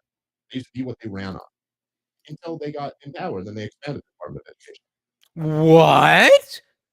You mean one of the two major parties was in power and expanded that power? That doesn't happen. Republicans are small government. They're for the working man, I thought. Nah. Right? So it's like, maybe that's it. Maybe if you had just... You are very welcome, Miguel. Don't forget about panel time. I know you're in, you joined the Discord. If you've gotten all your stuff set up, we are, if you guys want to link up there as soon as the show is over, we will be over in Discord. Link in the description. Panel time is going to get wild. Actually ever done the things that you were elected to do, then you wouldn't even have to worry about these. I mean, if we're just talking about possible things that could have cost Republicans the election, or many different elections, maybe that's one that we should throw out there. Maybe them being terrible, not keeping any of their promises. Maybe if they were actually Republicans. Oh, real quick, while you guys are still here, I just want to remind you, tomorrow is UFC pay-per-view. I will be on the Talking Shit Podcast YouTube channel for about seven and a half straight hours, the entire UFC 280 card. I will be there. You can search, it's actually easier to search the Filthy Casual MMA Watch Party. If you're in the Discord, I will have links, of course. If you follow me on social media, IndianJesus off, like official, IndianJesus off, you'll be able to get those links. So that's what I'm going to be doing tomorrow night. Be there or be square. Being libertarians. Maybe if by the meaning of the word, like maybe if they were Republicans, if they were for the Republic, and they weren't, you know, for the empire, then maybe they would have won some of these elections that they lost. Maybe that's a place to look. How many Republicans did old Grandma Pants talking about being an anti-racist really went over? Yeah, I mean, come on. The entire thing was trying to be socialist left, which is why we hated her. Yeah, well, at least appealing to those kind of like cultural values. Again, this wasn't even Joe Jorgensen; it was just the people around her. But I don't. Yeah, I just the idea that Joe Jorgensen spoiled. Oh, Donald Trump is this amazing president. He would have been reelected. There was just this, but the raw magnetic charisma of Joe Jorgensen just stopped him from. Oh shit! That really? Okay, I guess that's not tomorrow. Do we not have? Is there not a card tomorrow? There wasn't a card last week. Shit, I don't know. Okay, we'll figure that out. But all right, that's kind of more strongly. Welcome to Dr. Virginius. Coming in the last minute as always. Love to see you here, buddy. Good for the wrong values. Yeah, really. So I stand against her. I vote against Joe Jorgensen. If she came back, I'll vote for Kamala over her. Well, listen, when you're a libertarian in 2020 and you don't make the center of your campaign opposing the lockdowns, yeah, you deserve no support. Agreed. So Division Plus says, question, what are the possibilities of a new political campaign that becomes the new competition for political parties? So I talked about this a little bit earlier, but basically it's not like some third-party candidate is going to win in 2024. That is simply not going to happen. The machine is what it is. The point of putting your vote behind a third party, whether it's the Libertarian Party, the Green Party, Independent, or whatever, is that let's just say, for the sake of argument, it's Dave here, who is the actual guy who's running for president. He hasn't said he's not. Let's assume he is. Then, if he has all of this support, he's getting donations, he's getting votes, all of that stuff, he's not going to win the presidency. But he has a lot of people that whoever he says, hey, vote Democrat or vote Republican, they're all going to listen for the most part. Okay. So we do have a card tomorrow. It's just not 280. But yeah, so for the entire UFC fight card, we will be live, and Dr. Evil Genius is the host of the channel. Very glad to see him here. But yeah, that's basically the point about talking about the Libertarians. All right, we got 2.5 minutes. Let's finish this up and get to the panel. I am so excited to hear from you guys. We shouldn't get any from either of us. The problem is we're not actively anti-racist enough. Oh my God. Yeah. Okay. It's embarrassing to us, but still, this argument is just is weak. I'll say in closing on this, it's just another weak argument against libertarians that we've been dealing with. We've dealt with a lot of these recently. Do you think it's interesting, Rob, that so many of these very popular, like right-wing Republican types, we've now responded to Crowder and Ben Shapiro, and now we got Prager here. Yeah, this is I think just the third, but the third in a very short period of time, maybe the last 3 weeks, where they have responded to, as he said, Crowder, Shapiro, and Prager. If you guys are interested, let me know. We could go over those. Where they specifically were talking about libertarianism versus republicanism and why libertarianism doesn't work or why you shouldn't vote for libertarian. And every single time, Dave Smith has been, just enough for me personally. He's made a lot of sense. Yeah, 7 straight hour. Well, I don't know what the card is like. Pay-per-view is a little bit longer, usually, but I'm gonna be there the whole time. I got no work tomorrow, so Dr. Genius, don't let me have any excuses. I'm gonna be there. All right, let's see if there's anything here. I'll give you my closing thoughts, and we go into the panel. I want to hear from you guys. It's interesting that they're all coming at the Libertarian Party, because I think they actually do fear like what's going on over here now. I think they actually are concerned with like, oh yeah, it's not just like these kind of goofy blue-haired libertines claiming that they're libertarians. Libertines! Kind of a movement of serious people who are really, I think, in an effective way, attacking the right from the right. That we're actually like saying like, oh no, we are serious about all of the things that you claim to be serious about, but are terrible on. And yeah, I understand kind of in a way where you go, yeah, is that a threat to Republicans? Yes, it is. But that's kind of like, that's what we want. We want to threaten Republicans. Republicans have fucked up by putting neocons and these kind of just awful, politicians who have completely betrayed the American people in power for decades. So you better get your act together or we're going to fuck your shit up. That's right. That's basically it. Is you better run good, like limited government, kind of like non-interventionist, non-authoritarian candidates, or we're going to come fuck your shit up. If you're talking about like America first, and we should take care of our country and not get involved in conflicts around the world, okay, you got nothing to worry about that. If you're talking about how Joe Biden's too weak because he's not sending enough weapons into Ukraine, we are going to make sure you lose. That's what we're here to do. So, okay, take that for what it is. If you want these votes, you want that margin, if you're saying that we take all these votes away from you, then earn them. And that's the fucking margin of difference. Let me break it down for you very easily, okay? Be opposed to wars, be opposed to the Federal Reserve, be opposed to the National Police State. You'll get those votes. Boom. And so when you frame it like that, and it's very clear that there is nothing that the Democratic Party in 2022, 2020, let me not even say 2024, because I got this tattoo for a reason. It says, believe nothing except that anything is possible.